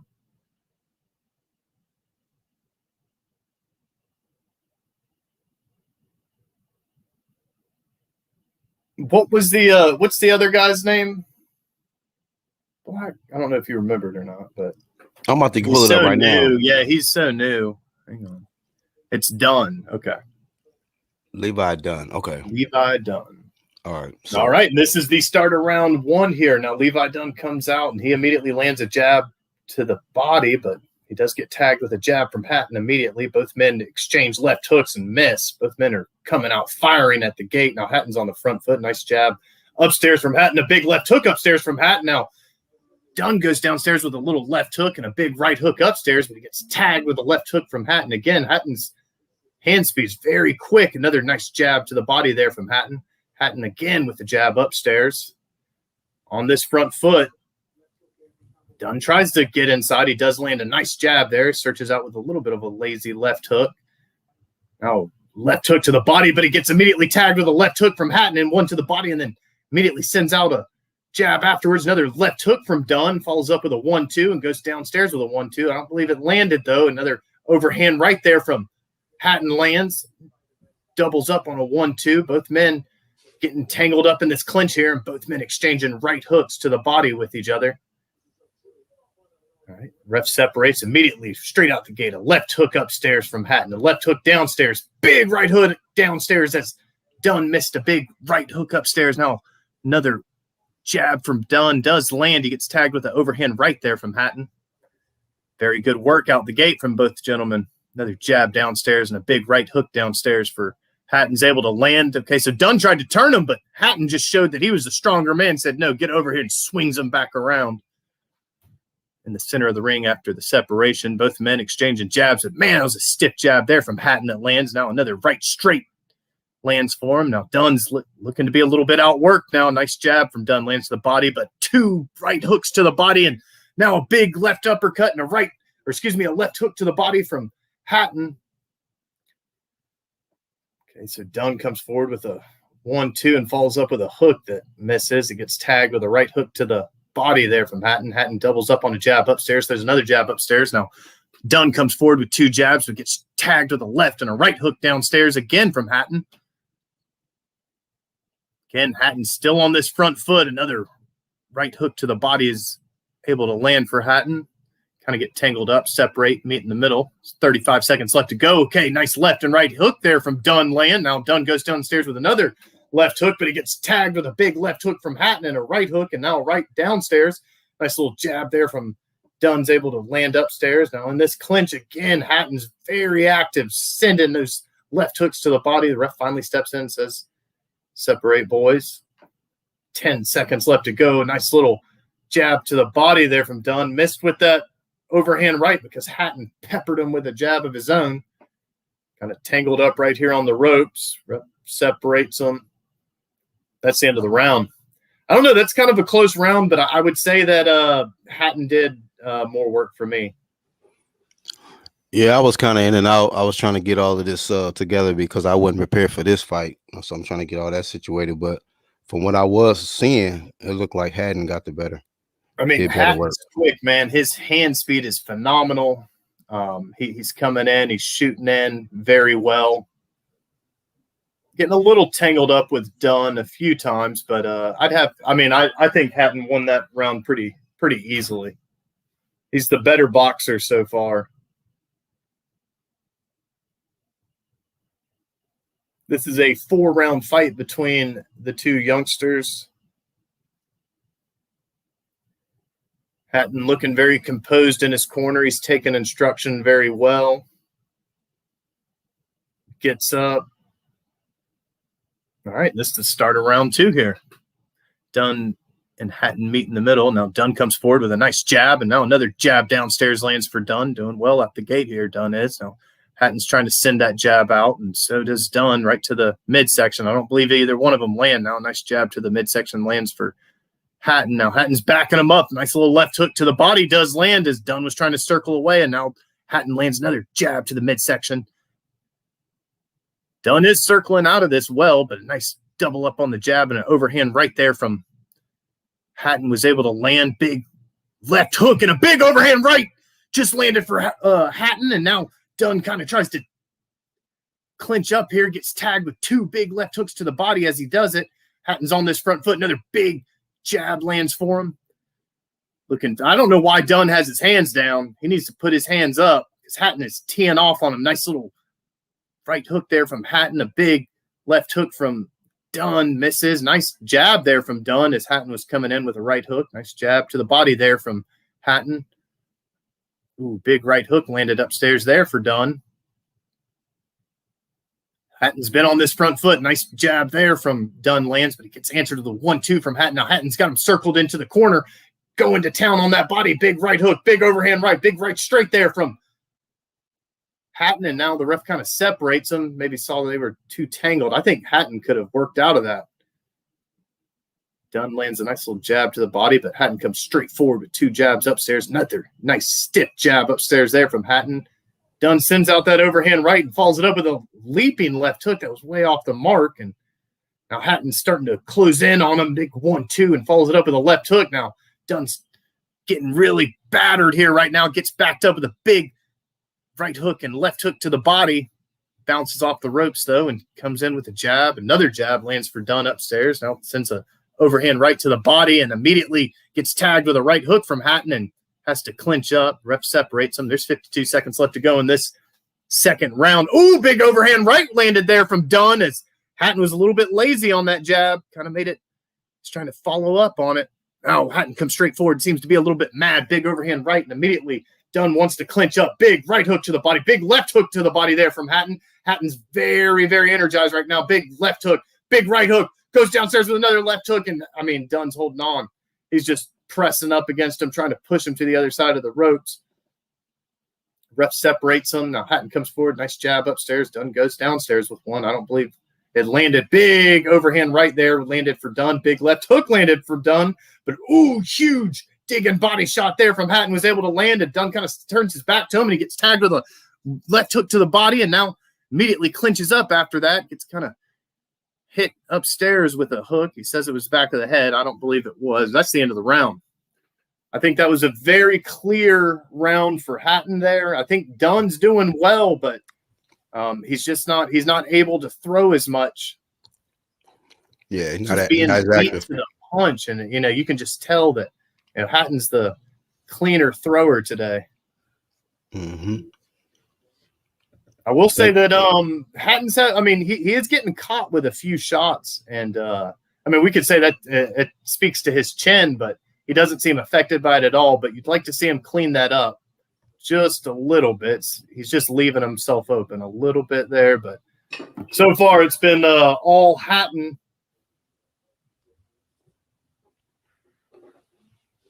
Yep. All right, this is going to be the start of round 3 here. Kind of getting like what you would call a blimp view of the ring right now. Both men up. This is the start of round 3. They meet in the center, and immediately Hatton wants to be on this front foot, and he comes forward, searching for it. Ooh, big left hook to the body there from Hatton lands. Just really picking up the pace. Nice jab upstairs. He's circling in, but nice 1-2 there from Hatton.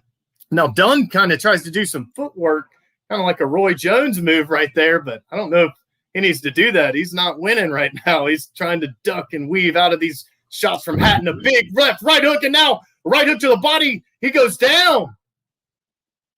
So, yeah, is he going to – oh, no, it's a slip. They called it a slip. Okay. Ref called it a slip. Back to the action here. He did get hit to the body, though, nice at that moment. He did.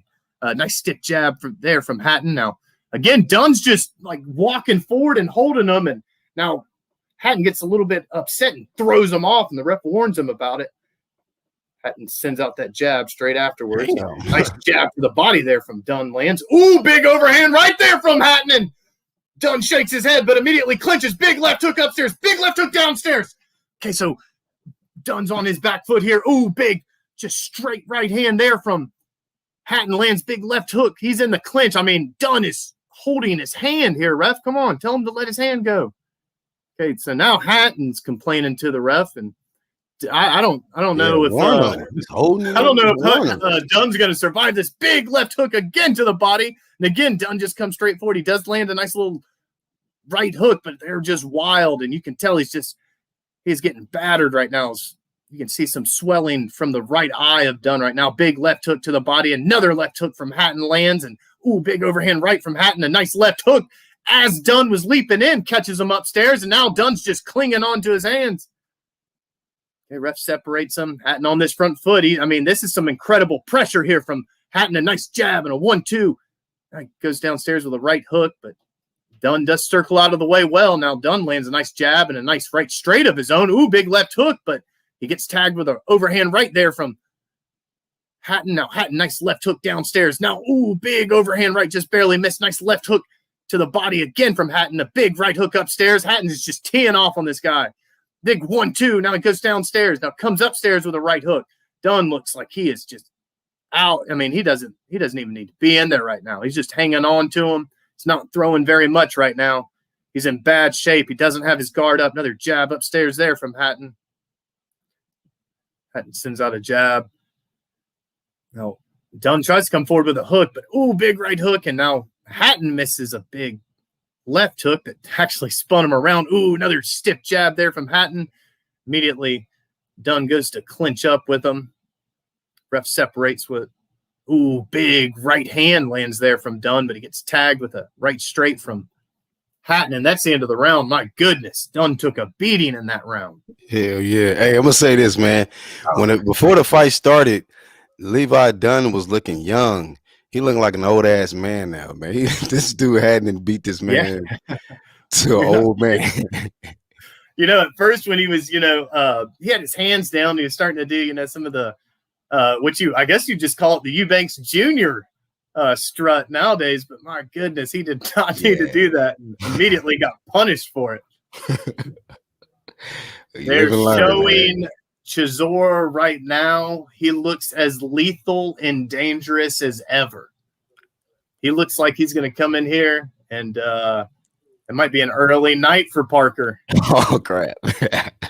I don't know, though. Anybody want to change their picks in the chat? Y'all hit the like button, man. No, I know that's going to be a war. It's going to be a great fight. All right, this is going to be the start of round 4 here. Hatton's coming forward, sends out the jab. He's been on this front foot the entire fight, and it's the whole ring is his territory to own. Big right hook upstairs, another right hook. Now big overhand right after that. Nice double up on the jab there from Hatton upstairs. Now Dunn's getting backed up. Misses kind of wildly, Hatton does, with the left hook and an overhand right. Dunn, he's not throwing anything. He just charged Hatton into the ropes. Now the ref's starting to warn him, say, hey, man, got to start throwing something. Keep your head up. Hatton comes forward. Big 1-2, and now a left hook to the body. And he's just, he is keeping this guy all over the place because, the shots are just, I guess they're just digging in. He warned Hatton there about back of the head. I don't think that's Hatton's fault. This guy is literally keeping his head about 3 feet off the ground from dipping down. All right, another double up on the jab there from Hatton, and immediately Dunn comes in to clinch. And Hatton's winning the clinch battle too. Okay, that's a nice little double jab there from Dunn, but a big overhand right from Hatton. Now Hatton comes in with a left hook and a right hook to the body. Now 2 huge left hooks to the body. Misses. Big overhand right there from Dunn does land. Hatton tries to score one of his own, but now he scores a nice stiff jab and a couple of hooks to the body as Dunn's just leaning down into him. Hatton's coming forward here. Both men exchange a jab at the center. Big overhand right there from Hatton lands. Another jab upstairs. Now Dunn circles out of the way well. Circles counterclockwise. Big left hook miss there from Dunn, but big right hook to the body from Hatton lands, and immediately Dunn clinches up. Ref separates. Big just out of the gate. Overhand right, and a big left hook just landed there from Hatton. That may have just shook him. Big right hook to the body. Dunn's in bad shape. Big right uppercut landed there from Hatton, and immediately just Dunn leans in and just tries to hold on. Ref's doing well here separating them, though. He's not giving them much time. Little jab there from Hatton landed. Dunn has yet, I don't think he's thrown 7 punches this round. A little jab and a little overhand right there from Dunn does land, but Hatton and the clinch is just working so much better. Another jab lands simultaneously, and now right and a left hook, but He takes a knee, Dunn does, but the ref says it's a slip, but I think that was fatigue. Overhand right lands for Hatton, a big jab. Now, Hatton got caught with a left hook there. He needs to be careful now. Dunn's literally holding his arms. Now it's the second time the ref's having to warn him about it. Ooh, big right, left hook there from Hatton immediately after that. Ooh, big left hook to the body, big right hook upstairs. Hatton is teeing off on him. 1-2 there from Hatton. Dunn circles out of the way. That's the end of the fight. My goodness, Dunn. I mean, I think he knew. He was so ready to get out of that fight. Hatton smiles at him, shake his hand, give him a hug, says good job. But my goodness, that was – I mean, we thought Eubank's put on a masterclass performance. We didn't know that Hatton was going to come in here and do this. That was very good work from Hatton. A few holes, but I'm not going to be too critical right now. In 4 rounds, you can only, game plan for so much. But my goodness, that insane pressure he put up that entire fight, like that's the thing to look at. That's the thing that makes you smile, because he literally just never stopped throwing, and every single shot had bad intentions on it. But yet again, Black, I'm going to be right back. I'll be back before the Katie Taylor fight. All right, cool. Hey, Hap, I was just thinking that, man. He said Dunn is done. Hell yeah, he done. He beat that man he beat him to an old man. Iron Cone said Eddie Hearn out of line putting this fight just before the main event. Yeah. I don't know. Like, they do that quite a bit on the zone. I remember like when Canelo had, not his last fight, but the fight before that, he had some little 4-rounder, some guy who was his pro debut. I'm like, man, you don't get this trash fight. You don't put this right before the main event. Here's what it is. Let's see. Dunn happy he didn't end up on some dope ass UDC KO edits. Yeah, he didn't make it. He didn't make it on that, but boy, he toe up though. Look at his face.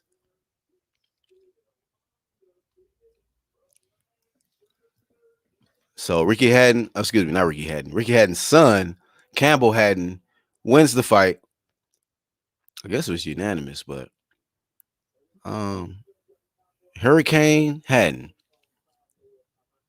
was victorious. His dad is his dad big. He trying to make his way down the aisle to congratulate his son on his victory. I'm glad this was a 4-round fight. So for the ones that have been waiting patiently, the time is now. It is time for the Katie Taylor versus Natasha Jonas fight here, live on DAZN. All right, so for the ones that's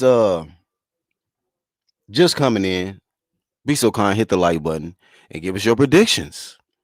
Katie Taylor versus Natasha Jonas. Who wins? And if you picking KO, what round? You know what I mean? That way, if you pick the right one and you still here when the fight is, we're going to give you your props. Right.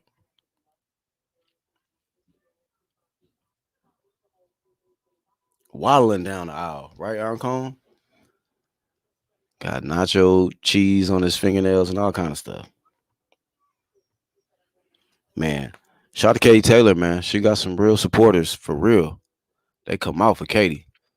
But you know what? They should come out for anybody who's at that level, right? A top competitor, champion, especially unified or undisputed. Everybody should be coming out for these fighters. Anybody who's undisputed, like, it should be an event, a huge event every time they fight. So, I'm a fan of the big champ shit that goes on in boxing, whether it's men's boxing or women's boxing. So they're right now interviewing Campbell Hatton, young guy too, man. I gotta look him up, see how old he is. I think he has a lot of potential, a lot. Like Sporting Advantage was talking about, and big ups to Sporting Advantage for doing a live commentary with me today.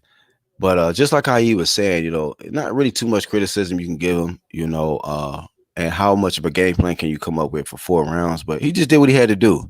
He dogged his opponent. And, like Haplo said, Levi was done. Levi Dunn is done. But let me look up and get his age real quick. Let me get his age.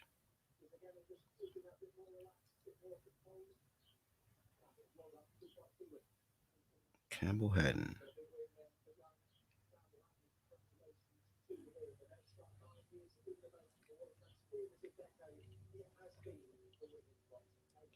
All right, here it is. I'm gonna pull it up real quick.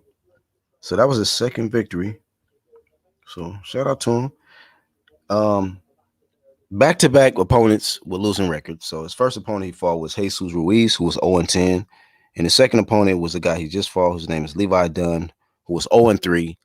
And now he's 0-4 after losing to Campbell. So hopefully he'll fight a guy with a winning record in his next fight. Campbell Hatton, that is. So they're moving him slow, really slow. And we gotta see where he goes from here. So no KOs yet, you know. So he's just getting his, he's 20 years old. 20-year-old kid, man, Manchester. You know. So the Hatton legacy continues through the sun. Laurent says Taylor by split decision. Split decision. Haplotype says, I want to go Jonas by decision, but it's in Manchester. Picking draw. Wow. My King of Kings says in the chat, come on, Katie. Come on now. Linda Karan says, Katie Taylor. That guy says, I really like that Jonas got this opportunity. Yeah, me too. Can't wait for Fury Joshua fight if it happens. Yep. Lisa Bells says, press that like button, please. Be so kind. Yeah, she's humble. Yeah, Katie Taylor is humble. You know, that's very rare to find a humble champ. You know, when somebody get to a certain level, because I see people that's like in men's boxing. I hate to be critical, but I see champions that's in men's boxing that they've accomplished far less than somebody like a Katie Taylor, right? You know, winning multiple weight classes, become undisputed. Yet their ego is way in the motherfucking atmosphere. You know what I mean? In orbit, and they think they the shit. And they think they arrogant and they act like they better than everybody, and they always want to show off whatever they wearing or their cars and jewels and shit. You know, I like the ones that's they paid and they take care of business, but they ain't got to show you every damn time. They just show you in the ring. You know, I don't know what kind of car Katie Taylor drive. I don't know what her favorite clothes is that she like to wear. None of that. I just know she like to fight. That's all I want to know. Only thing I care about is what you doing in that ring. But we got to hear about a bunch of stuff that you're doing outside the ring that ain't helping you inside the ring. You know, that's little champ shit. I don't worry about that. I don't worry about people that got a whole bunch of distractions going on more than they got positive stuff going on when it comes to dedicating themselves to their craft and boxing.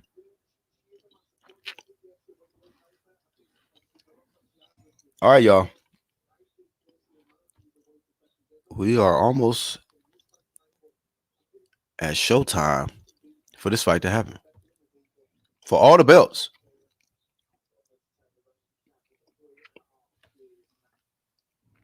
From Manchester and can't stand the Scouser. Come on, Katie. Katie Ladd. Jordan says Hatton Jr. has a mean fighting style that will make for some great fights. Yeah, he's very aggressive. So that does remind me of his dad.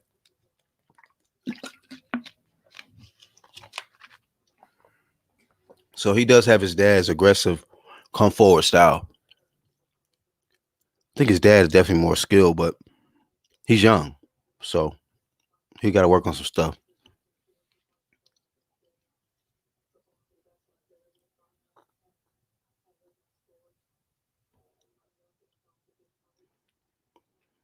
The fight haven't started yet, man. But we just concluded the end of Campbell Hatton and Levi Dunn. So we are moving on to the fight we've been waiting on. They're showing a little bit of interviews, some footage of the two fighters before they bring them out.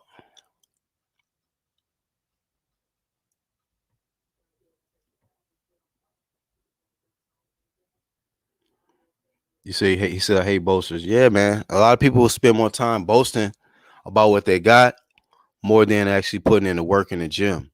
You know, them are the ones that be boasting and boasting, and the next thing you know, they you know, probably 30 pounds outside of their normal fighting weight.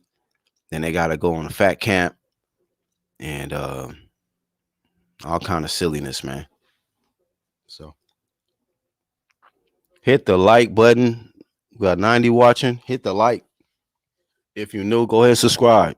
It's free. Hit the subscribe button, hit the bell icon so you get the notifications when we go live. We also do giveaways too. We ain't gonna tell you when. We just do pop-up cash giveaways. You just gotta be with it. But you gotta subscribe and hit the bell so you can get the notifications. Otherwise, you ain't gonna get paid.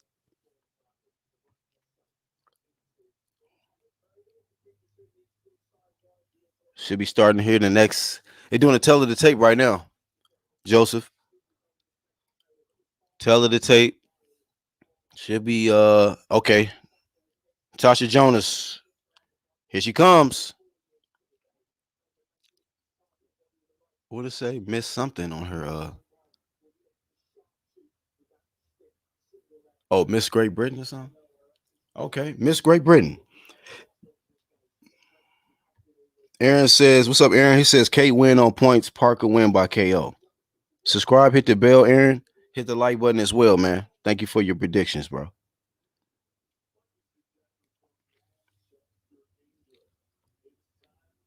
$10 minutes or less. Leon Fitzgerald. Team Katie. Hit the like button on Leon. What station is on DAZN network? You got to be a DAZN member, subscriber to view this fight. You might as well go ahead and subscribe. You know, we got also what we got coming up as well. We got the Canelo Alvarez versus Billy Joe Saunders fight coming up. Come on, man. You get to watch that. That's like a pay-per-view type of fight, man. It's Canelo Alvarez. So got all kind of great fights, man, that come on DAZN. $20 a month. So, or you could just pay the yearly membership. You know, just pay the year, and you ain't got to pay nothing else for a whole nother year.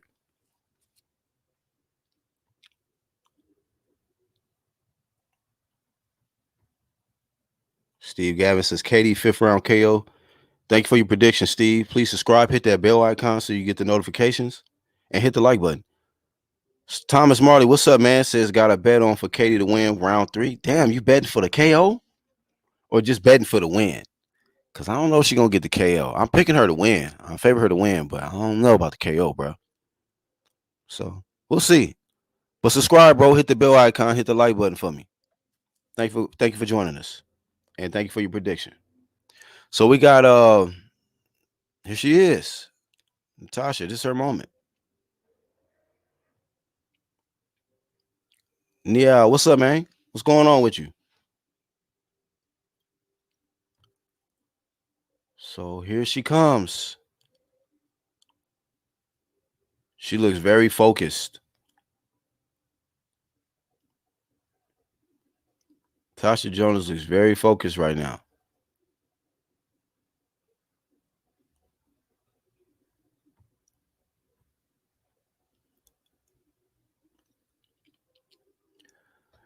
Ladies and gentlemen, Natasha Jonas is in the ring. She is rocking white with blue and red trim, I believe.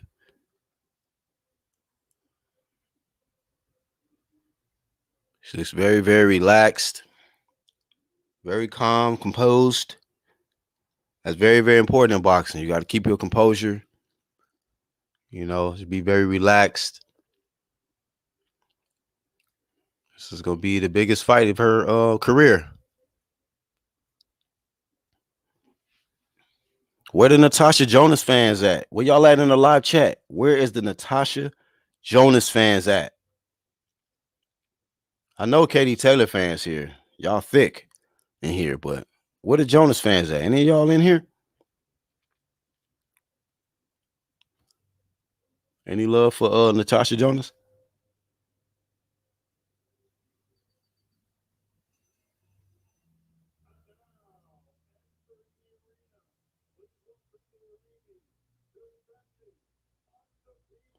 There we go. We got one. There's a Jonas. There's a Jonas fan. There's a Jonas pick.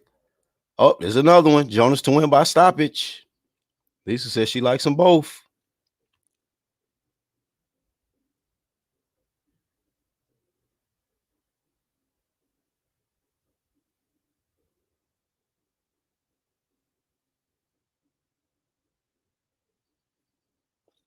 All right, now Katie Taylor, the undisputed champion.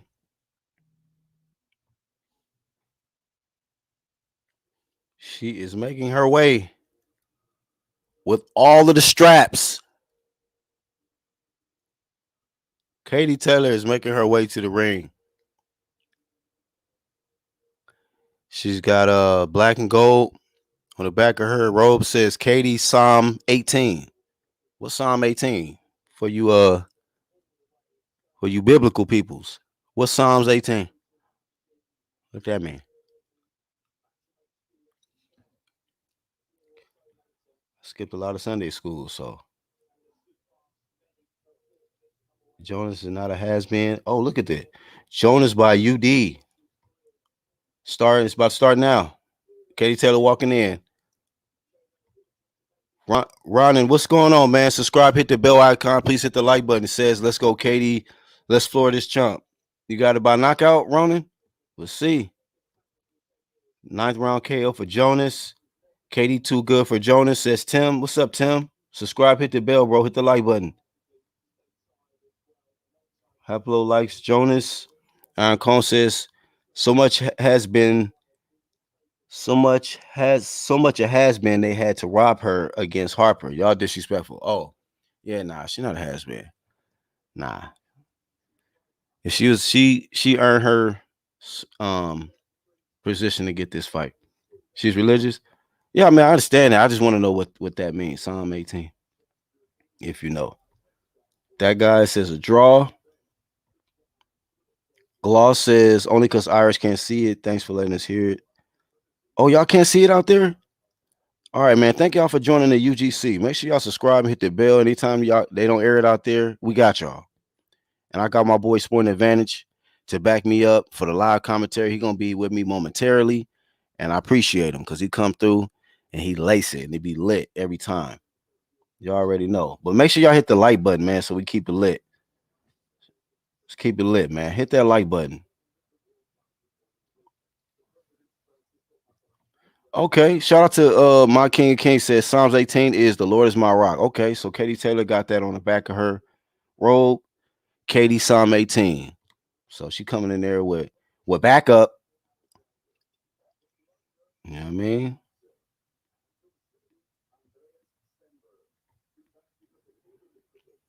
Round 5 says Ronan. See if I missed any predictions. I don't want to miss y'all predictions. I want to see if y'all change y'all energy after the fight.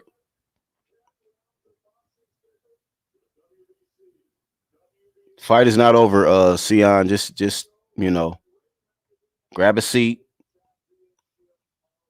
It ain't started yet. It's about to start, though. They in their neutral corners. Stevie Gavin says Natasha's too cocky. Is she? I haven't seen too many interviews of her. No doubt. Thank you. Fight ain't started yet. Lord is my rock and my fortress and my deliverer. Okay, there go the full deal. No doubt. Shout out to the religious folk coming in.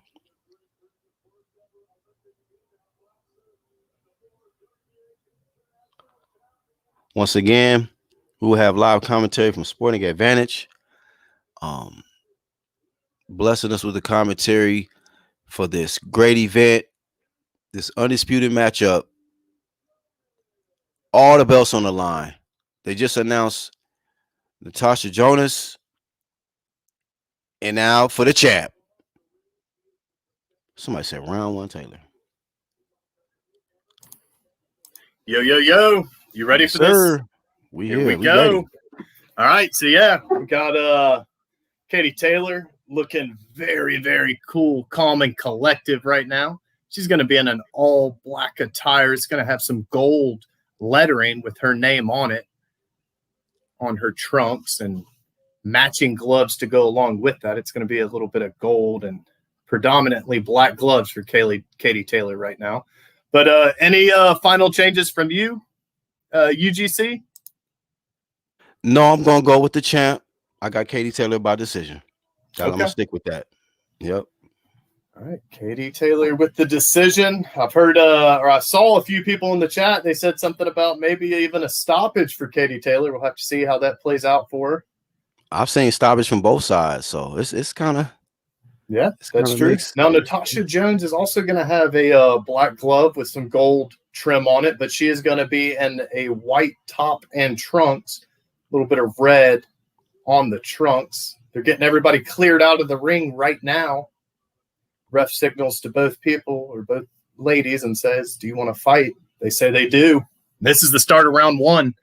Taylor comes out sending out a jab, trying to establish this front foot already. Now, Jonas does send out a jab. Now, nice little straight there lands for Jonas. Does get tagged by Taylor with a little jab, though, as she does it. A little bit of respect being shown from the champ right now. Taylor just kind of trying to circle in. Nice 1-2 there from Jonas. Kind of leaped in. She's still on the back foot. Another 1-2 was off the mark there from Jonas. Katie Taylor comes in with a 1-2 of her own. A little bit off the mark. Big jab and a big left hook after that there from Taylor. Was able to land upstairs for her. Now she's circling around. Jonas is. Now comes in with a 1-2. It was off the mark. And Taylor backs up out of the way. Taylor again trying to get back on this front foot, trying to close the distance. Nice 1-2 there from Jonas to the body. Sends out the same 1-2. It doesn't land this time. Taylor's able to get out of the way of it. Taylor coming in. Overhand right there from Taylor. A left hook lands for Taylor upstairs. Big 1-2 from Taylor. The 2 landed. I don't know if the 1 was able to land. Taylor still coming in, but missed with a little right hook. Sends out a jab upstairs. She does get tagged by Jonas with a jab to the body as she was doing it. Taylor still on this front foot, starting to back her up into the corner now. A couple of hooks land upstairs there from Taylor, and immediately Jonas goes to clinch up. The ref separates quickly. 18 seconds left to go in this first round. Taylor comes forward with a 1-2. It doesn't find the mark. Searches out with a jab and a left hook. Nice jab upstairs there from Jonas. Comes forward for a little bit. That's the end of round one. Very close round one. I don't know. Coin flip that round. I got that for Taylor. Taylor? I would have to say Taylor. Shots. Yeah. It wasn't a whole lot, but with the little bit that was done, I felt Taylor did the better. Okay. I think Natasha needs to just settle down. She seemed like she came out a little nervous. She just needs to settle in a little jittery. bit. Yeah, I noticed that as well. Katie is real composed. She's just like she's ready to go. Just taking her time. Yeah, she looks to be the stronger puncher in this fight so far. I think she's been on the front foot this entire time. We're seeing a corner shot here of Jonas's corner, and she looks, still calm, not breathing heavy. She looks good. So, I gave the first round to Taylor. I gave the first round to Taylor. Taylor, first round. All right, this is going to be the start of round 2. Getting the corners cleared out. All right, here we go. Jonas immediately leaps out with a little jab to the body. I don't know if it landed. Taylor tries a 1-2 upstairs. It doesn't find him home, but now a nice little jab and a straight behind it there from Jonas lands. Big overhand, big straight miss there from Jonas as Taylor went in with a body shot. They kind of get tangled up. They get separated, though. Now Jonas lands a nice jab upstairs. Taylor comes in with a jab and a straight that was a little off the mark. Now goes downstairs with a right hook and may have got caught there with the jab there from Jonas. Now, big left and right hook there from Taylor, but Jonas answers right back with a left and a right hook of her own. Now Taylor comes forward with a right hook to the body and a 1-2 upstairs. Got her off the ropes, but Jonas seems to want to come forward now. Doesn't seem affected. Sends a nice jab down the middle. Taylor answers back with a overhand right, but she gets caught to the body with a little left jab there from Jonas. Jonas sends out a jab. Taylor answers back with one of her own. Now, nice jab again upstairs there from Jonas. Another jab from Jonas. Taylor is able to answer back with one. Another jab there from Jonas, but Taylor keeps her honest with a big right hook to the body and now a left hook, and Jonas ties up immediately. Jonas has a longer reach than Taylor, but you're starting to see Taylor starting to find a home for some of these shots. Now, in this clinch, Taylor lands some lethal uppercuts, and now the ref warns Jonas about a headbutt. Now, so Jonas is complaining about another headbutt. Now the ref warns Katie about a headbutt. Now the ref is actually signaling to both of them and saying, y'all are both coming in. Let's kind of stop the fight here. 22 seconds left to go. All right, back to the action. Katie comes forward with a nice little 1-2 and then comes with a right hook afterwards, sends out a jab. I don't know if it landed, though. Jonas answers back with a jab of her own. Another jab lands for Jonas. Taylor's trying to find her range. Ooh, nice little 1-2, and then follows it up with a right hook there from Taylor. Yeah. Very. I would say a little bit sloppy here in the early going, but yeah, I'd have to give Taylor that last round. I got it. Katie Taylor 2-0. Of course, for those that don't know, we got a southpaw versus orthodox, so the head clash did happen in that second round, so that's pretty common. It happened back to back. I know you saw it, but my goodness, that was a little awkward there. It's like they both collided heads, and then immediately after that, they did the exact same thing. And you saw that Jonas was actually signaling to the ref saying, hey, she headbutted me. And ref said, no. Y'all were both leaning in. Mm-hmm. Yep. So I got a 2-0, Katie Taylor. I'm not seeing any swelling on the foreheads from either lady so far. We'll have to get a better look at Jonas's corner. They were showing Taylor's there. But this is going to be the start of round 3 here. Immediately, both women searching out with a jab. Now, Jonas lands a jab down to the body. Ooh, jab upstairs there from Jonas. Ooh, 1-2 there from Taylor, finds a mark.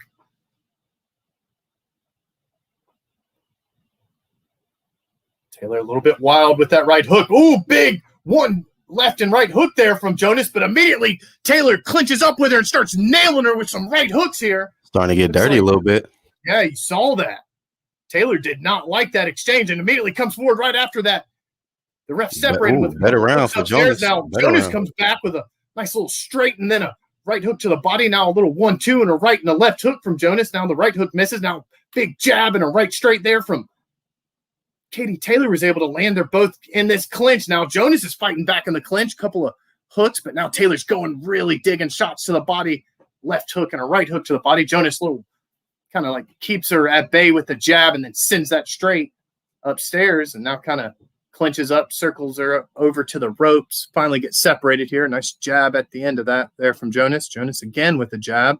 Not much on these jabs. Ooh, big right hook and a big left hook to the body there from Taylor. But Jonas answers right back with 2 hooks of her own, but Taylor's got her on the ropes and Jonas wants to tie up with her. Ref finally gets them separated. Ooh, big left straight there from Jonas, but a big right and a left hook from Taylor. Now Taylor, a big left hook and a big 1-2 from Taylor comes down. Ooh, big left hook off the guard. Nice jab there from Jonas is able to land. Sending out that jab. She needs to continue to use her range if she wants to have success. Nice jab or straight to the body there from Taylor. Another jab upstairs from Taylor's off the guard. A little 1-2. Another 1-2, but she gets caught with a little right hook there from Jonas as she was doing it. Another jab from Jonas, answered right back from Taylor. That's the end of the round, man. This has become a really good fight. I mean, I want to say better round for Jonas, but I just felt like Taylor. Yeah, I want to say better moments. Yeah, I mean, I just think that Taylor's just so strong that kind of battering Jonas a little bit. You can see her complaining a little bit to the ref, but I don't know. She may have felt that she was headbutted a few times, or whatever. Mm-hmm. I don't know, but I just see Katie Taylor. She's bringing the work. She's bringing the action. She coming forward. I felt Jonas did pretty good. She went to the body. She was doing some good things in that round, but then Katie Taylor just always had an answer. Jonas does good when she's in and out, but Mhm. If she stays in these long exchanges with Taylor, it's never going to end well. They were showing a couple of the highlights there. Yeah, she can be in and out. Yeah, she's got to use her range a little bit better. All right, corners get cleared out. This is the start of round 4, and immediately Taylor comes out with a jab. Jonas answers back with one. Ooh, big right hook just missed for Jonas. Gets tagged with a jab from Taylor. Okay, nice little 1-2 there from Jonas upstairs lands.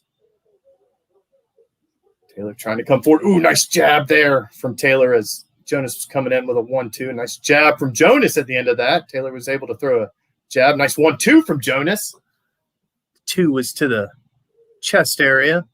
Nice jab downstairs there from Taylor. Ooh, big jab upstairs there from Jonas. And now they get clinched up, and immediately Taylor goes to really swinging that right hook upstairs. Starting to see that eye getting bothered from Jonas. That left eye is starting to get a little watery. She's getting affected. She's rubbing it. Back to the center of ring. Big overhand right there from Taylor. Was off the guard. Jonas keeps her at bay with a couple of jabs. Jonas is trying to be on this front foot here right now. Ooh, she comes in with a jab and gets rocked with a 1-2 from Taylor. I think that hurt her there, but immediately Jonas responded well with a couple of hooks upstairs, but she looked a little bit wobbly. I think Katie, ooh, big stiff jab there from Jonas. Jonas might want to take this to a war. Ooh, big 1-2 again from Taylor. The 2 really found a home. Big overhand right from Taylor again landed. Gets peppered with a jab for Jonas, though. Jonas doing a little better on this front foot, but now Taylor immediately starts to close the distance. Well, she starts to back up, but a 1-2 from Taylor comes through again. Big right hook lands for Jonas, though, as Taylor was coming in. Nice jab upstairs, but immediately tagged right back there from Taylor. In the center of the ring right here, Jonas again, trying to establish his front foot, comes forward with a jab that misses, lands a straight to the body, though. That's the end of the round. Again, it's just, I don't know. Do you think she picked up anything there? I mean, I was just like, wait. Did. Y'all let us know who y'all get that 4th round to. It's hard. It's really hard. I think if there's a round that Jonas won, it was that round. It was a good ass jab, solid jab. They're showing that highlight right there. She got her nose bloody. She got Katie Taylor nose bloody though. I noticed that. But yeah, you see that jab. They're showing the replay of that jab, stiff. man. Yeah, stiff. Very stiff. Just got to keep using that range. Somebody said Jonas would get tired. Well, I don't think she's throwing enough punches yet for that. I mean, unless what's her name breaking her down, but I still got Taylor, man. I think Taylor is pretty much in full control. Jonas gonna have to definitely make some adjustments, man, and take risk. All right. With that, this is going to be the start of round 5. Jonas again trying to establish this front foot. She is the bigger lady tonight. She may have seemed to think that she has the powerful shot. Comes in with a nice jab, Jonas does. Taylor's not really finding her range just yet, but man, she comes in with a big, nasty left hook upstairs, Taylor does. Ooh, so Jonas comes in with a 1-2, the 2 to the body. She need to get out of there. Ooh, see, she landed. Big overhand right. Now a couple of hooks for Taylor, but Jonas answers back with a right hook of her own, but a big right and left hook from Taylor. But now Jonas, a right hook downstairs, a right hook upstairs, and Katie circles out of it well. Jonas tries to leap forward with that jab. It's not able to find a home to the body, though. Taylor sends out a 1-2. Now the 2 again, and it lands. Now it goes to the body with 2 hooks that land. Ooh, big left hook upstairs there from Taylor. Big jab afterwards. Jonas misses a right hook. Big jab there from Jonas. Was able to find a mark. Katie is able to flow out of the way of the left hook. Now both women tangled up right here. Taylor throws like an uppercut in the clinch, and it finds a home. Now a right hook upstairs. Another uppercut lands for Taylor. Now the ref finally separates them. Ooh, big, little kind of faint overhand left from Taylor. Now, again, back to this clinch, and Taylor wins every exchange. Ooh, big 1-2, and follows it up with another 1-2, Taylor does. It was off the guard. Now Jonas comes forward with a nice jab of her own.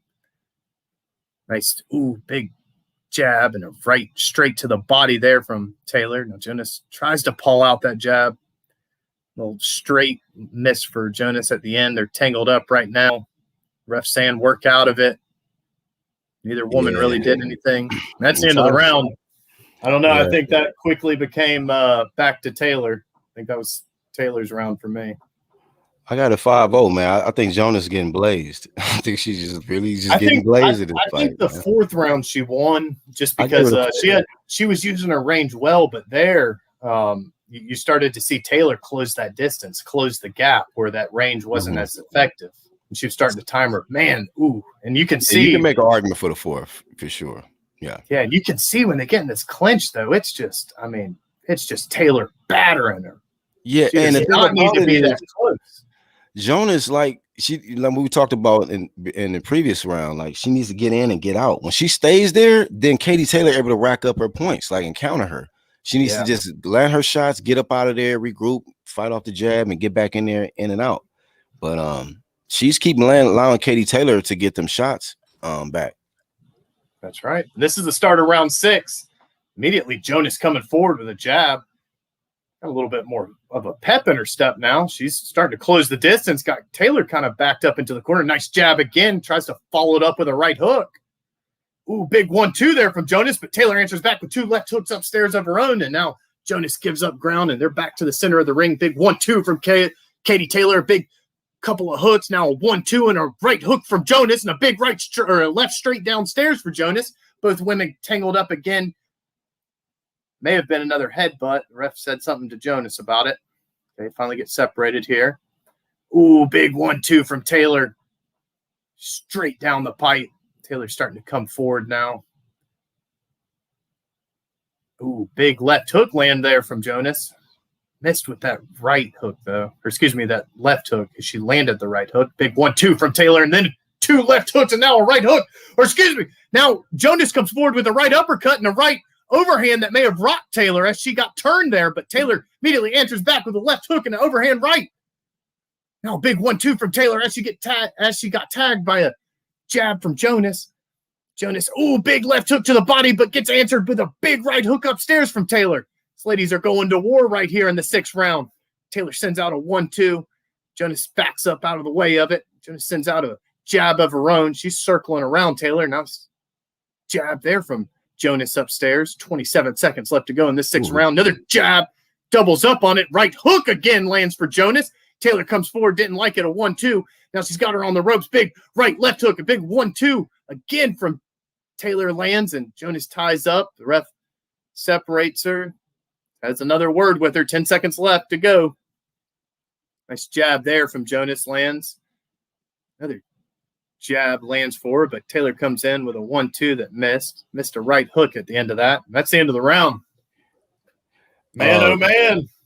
Jonas ain't. You tell me what you think. Who do you think on that? I honestly feel like Jonas ain't gonna get these belts. She's not getting these straps. No, I don't. Yeah. Now, damn, I didn't realize that she kind of rocked Katie Taylor in that last round. I guess it was a straight left. When Taylor's coming in, and that's what Jonas needs to realize is, if she can find that range, there showed that right hook there from Jonas that was lethal, but when Taylor, commits to coming in, she doesn't back up, and that's, kudos to her because she just keeps firing and she ends up winning at the end of the exchange. But Jonas is catching her a few times. Still not seeing anything too meaningful on the face. We're getting a good look at Taylor's corner right now. She's taking instruction well. She's not breathing heavy at all. Good work from Katie. Both of them, really. But yeah, it's Katie been a very good fight. All right, start around 7 here. Jonas immediately comes out, sends out a jab. She wants to be on the front foot this round, Jonas does. Taylor comes in with a little bit of a overhand right, gets tagged with a left hook, but answers back with a left hook of her own. Now a little 1-2 to the body there from Taylor. Big right straight there from Taylor was able to land. She sends out a jab afterwards. Nice 1-2 and a right hook upstairs there from Jonas lands. Now Taylor comes forward, doesn't land that right hook to the body, but lands a nice little right hook after that. Jonas comes forward, sends out a jab, and follows up on the jab with a 1-2 that sends Katie's head back there. Katie comes downstairs with a couple hooks to the body. Another jab from Jonas lands upstairs. She's starting to find her range a better. Yeah, better Another round jab for lands Jonas. forward. Jonas. Okay, a little 1-2 from Katie Taylor, but I don't know if it found a home there. Another jab upstairs there from Jonas. Ooh, big stiff jab that gets tangled up there for Taylor, and immediately she goes to town with 2-3 hooks to the body and a left hook upstairs and right hook upstairs and follows it up with another left hook. And Ooh, she having a good ass round, Jonas, oh, right here. God, yeah, she see, this is where so Oh, that's man. another nice right and left hook, another overhand right there from Jonas that lands. A little 1-2 at the end of that from Jonas. Nice little right hook to the body in this clinch from Jonas. Now Taylor lands a left hook and a right hook downstairs. Now a left and a right hook upstairs. Damn. Taylor Jonas getting hit lands with a some nice, clean shots in the big seventh. overhand right there from Jonas. Big right hook and left hook from Taylor land, though, too. 13 seconds left to go, and the ref stopped something here. He's signaling something to the corner. Something in I the don't know corner. what he said there. Nice jab there from Jonas. That was a little weird. I don't know what just happened. I We'll have to don't talk either. about that in a second. It was only That's the 11 end of the seconds round. left. and What he was stopped that it. there? Do you think that maybe a corner got warned for something? I don't know if it's something that they said or if it was something, that they might have left there, like a what you call it, a cotton ball or some water. I don't know, but he stopped it with 11 seconds left in the round. Yeah, but that was another good round. I definitely gave that round to Jonas. Jonas was hitting her with some clean shots, and these next 3 rounds, Katie got to be careful, because she's starting to slow down a little bit, and she don't want to keep getting hit with these clean shots because we know Jonas is still strong. I mean, she knows she has to, find a way to get inside of this range, and she's done it very well so far. But we're starting to see Jonas, starting to really be comfortable with her range and starting to pop Taylor and kind of time her on the way in. But like I said, when it gets to those extended exchanges, it's all Taylor. Have you noticed something that Taylor's been helped up off the stool every single round? I wonder if she has a back injury or something. All right, so start around 8 here. Both women sending out jabs. Now Taylor wants to be on the front foot. A little 1-2 from Taylor, but gets peppered with a jab and a little overhand. But she comes forward with a nice jab and overhand right. Taylor does. Jonas answers back with a jab of her own, but Taylor's able to respond right back with a jab. Nice stiff jab there from Jonas. Finds a home upstairs. Taylor still on this front foot in the 8th round. Big right hook there from Jonas. Katie is able to land. Taylor's coming forward, but she keeps getting caught with that right hook. Big or nice little jab upstairs there. Now a 1-2 from Taylor finds a home. Kind of get tangled up here. Back to the center of the ring. A little bit of a wild right hook there from Jonas. Another jab upstairs for Jonas, but Taylor immediately a left and a right hook and a big left hook again. Jonas misses with a couple of hooks. Now she comes forward with a jab and a right straight to the body that lands, but Taylor comes forward with 2 straights and now a jab and now a 1-2. Jonas, nice little uppercut to respond, and now a left and a right hook afterwards. Good right hand by Katie. A couple of left hooks, a big overhand right there from Taylor lands, a big 1-2. Jonas answers back with a right hook upstairs. Man, this is a great fight. It's turning Ref into a separates firefight, after man. that big 1-2 from Katie Taylor after that.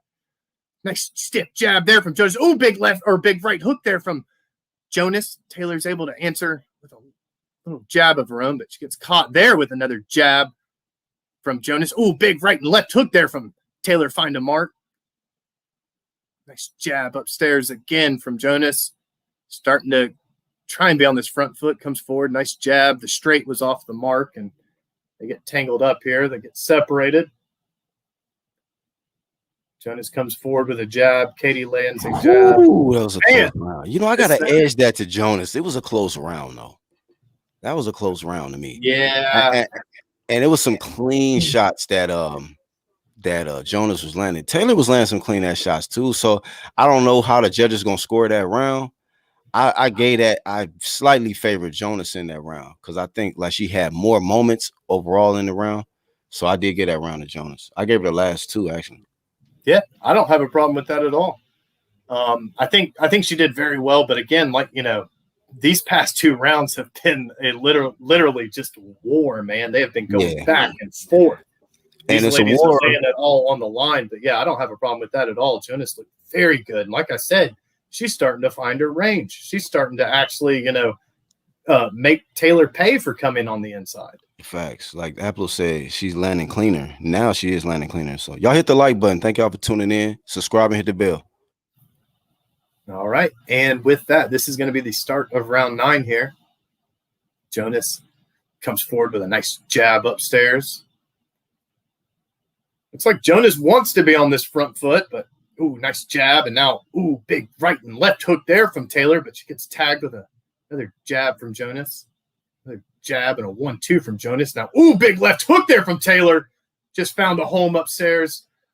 Taylor coming forward, another big straight miss, but she catches her with a left jab, and they get tangled up.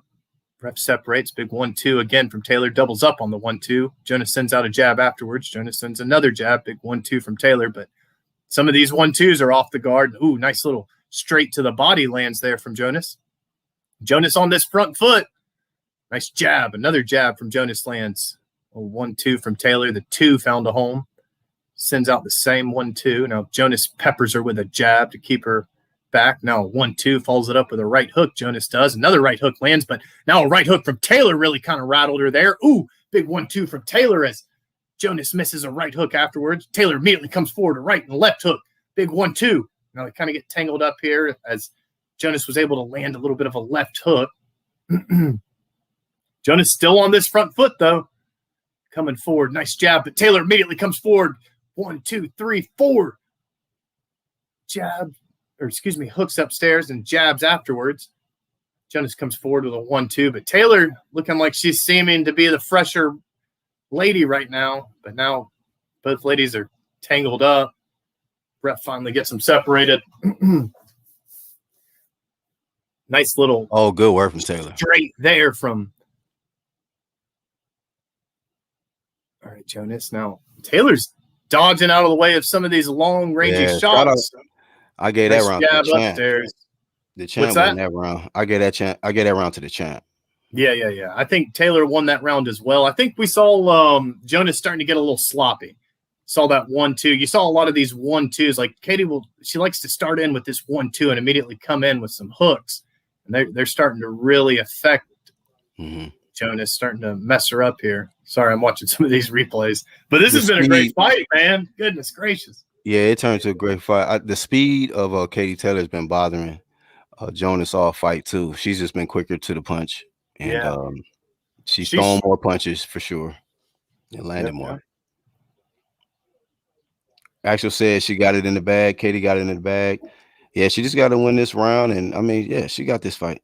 Taylor round after three rounds for Jonas. Taylor came out with purpose there. So, yeah, if she closes out this round, it's definitely just in the bag. But I got her winning anyway. She need a knockout. All right, so this is the 10th round, and immediately Jonas comes forward and tries to send out that jab. But now Taylor comes forward with a little bit of a left hook upstairs. Now 1-2 from Jonas, but gets tagged immediately by Taylor with a left hook that kind of turns her. Now these women are going to war right now. 1-2 from both. Now Jonas, a 1-2. Taylor kind of gets tangled up with her. A couple of hooks to the body exchange from both women. Nice 1-2 again there from Jonas. Now big right hook from Taylor. Big left hook from Jonas. Big right hook from Jonas. They're kind of clinched up. Jonas goes downstairs with a little right hook to the body. Ooh, big 1-2 there from Taylor. Follows it up with a right hook, but Jonas answers back with a right hook of her own. Oh, huge right hook from Jonas. Man, just rocked her, but Taylor fights right back. Big right hook, big left hook. Jonas goes downstairs with a couple of hooks to the body. Both women are kind of tangled up on each other. These women have gone to war tonight. Oh, big left hook upstairs for Taylor. Big 1-2, big two-piece for Jonas. Left hook. Oh, big right hook for Jonas lands 1-2. Another right hook lands. Oh, my goodness. How do they have this much gas in the tank left over? All right, they get separated. Big 1-2 follows it up with another 1-2 Taylor. Taylor sends out that left hook. A big 1-2 from Jonas. Another 1-2 from Taylor. Big right hook from Taylor going in on Jonas lands a big right hook from Taylor. A big 1-2. Another 1-2 from Taylor comes down the pipe. Both women kind of in this corner. Ref finally gets them separated. Jonas comes forward with a nice jab. Big right hook. Now Taylor comes forward immediately with a 4-punch combination. Got her backed up on the ribs. Big right hook to the body. Big Let's left go, hook champ. upstairs. Taylor's really picked it up Let's this go, round. champ.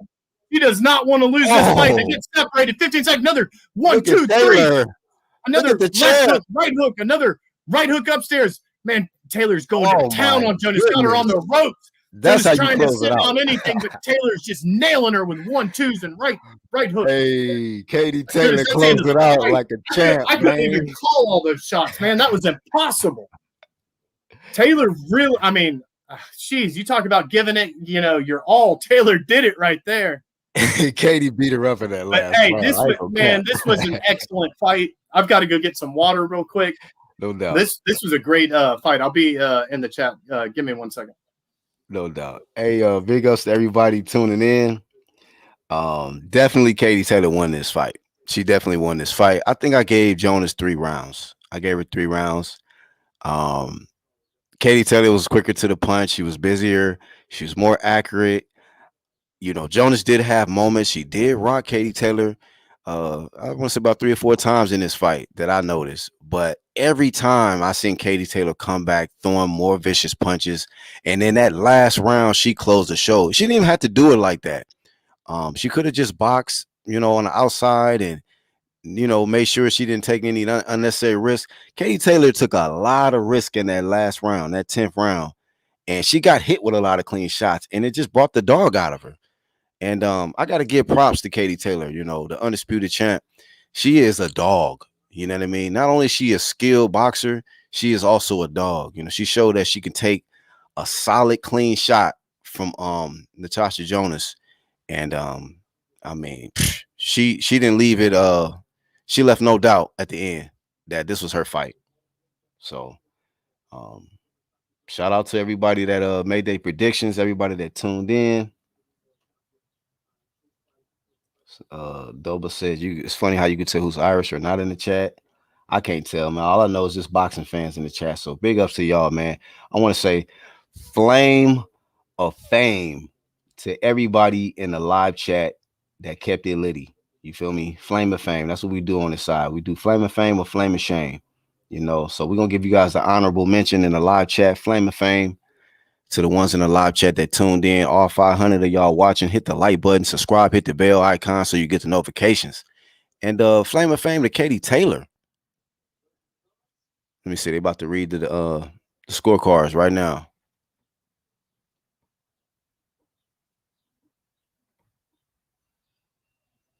Waiting on the scorecard. But great fight. It really heated up, I think, around the 6th, 7th round. 6th round, it really heated up. Katie Taylor was already doing her thing, but Jonas really kind of like. Let me see. They reading the score. Let me see. Unanimous.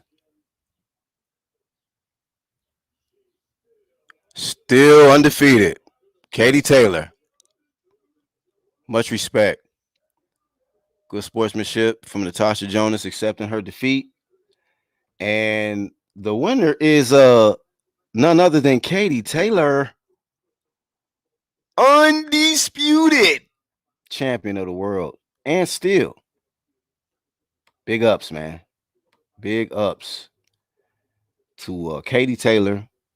Still one of the women's face of boxing. Still undisputed.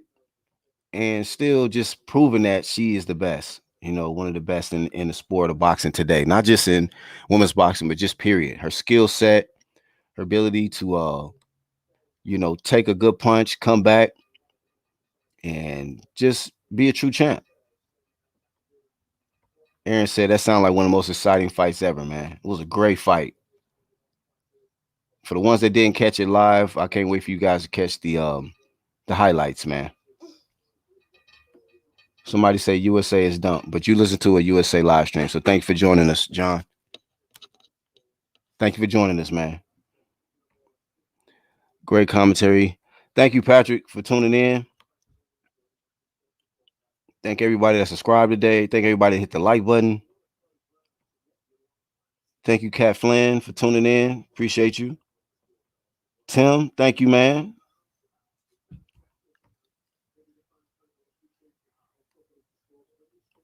And the right person won the fight today. Wasn't no funny stuff. Wasn't no cheating or no bull crap. The right person won. Thank you, sir, for tuning in, though, John. Yep. Shout out to everybody that got their predictions right. And we're gonna close it down. King of King, my King of King says great fight. John said he won't be subscribing. Cool, bro. Have a good day. Good commentary, says Aaron. Taylor points up now. Come on, Parker. Yep. So I'm gonna shut down this live stream. And I'm gonna get ready to watch the main event. So Katie Taylor strikes again. And I can't wait to see her next fight. Let me see if there's anything you guys want to add before I get up out of here. She won the fight comfortably. It was a clear victory. Big shout out to my homie Sporting Advantage. Make sure you guys be so kind. Check out the channels tab of this channel right here. Go to the channels tab and check out the content creators there. And just take a moment and subscribe to them as well. You know, they're great content creators. Those are my true supporters. And it's all about support who supports you. So they support me, so I support them back. So hopefully you guys will go and support them like y'all supported me on this side, especially Sporting Advantage. He came through, did a live commentary. Actual Facts, who came through as well, give us live commentary. Thank you, Daniel.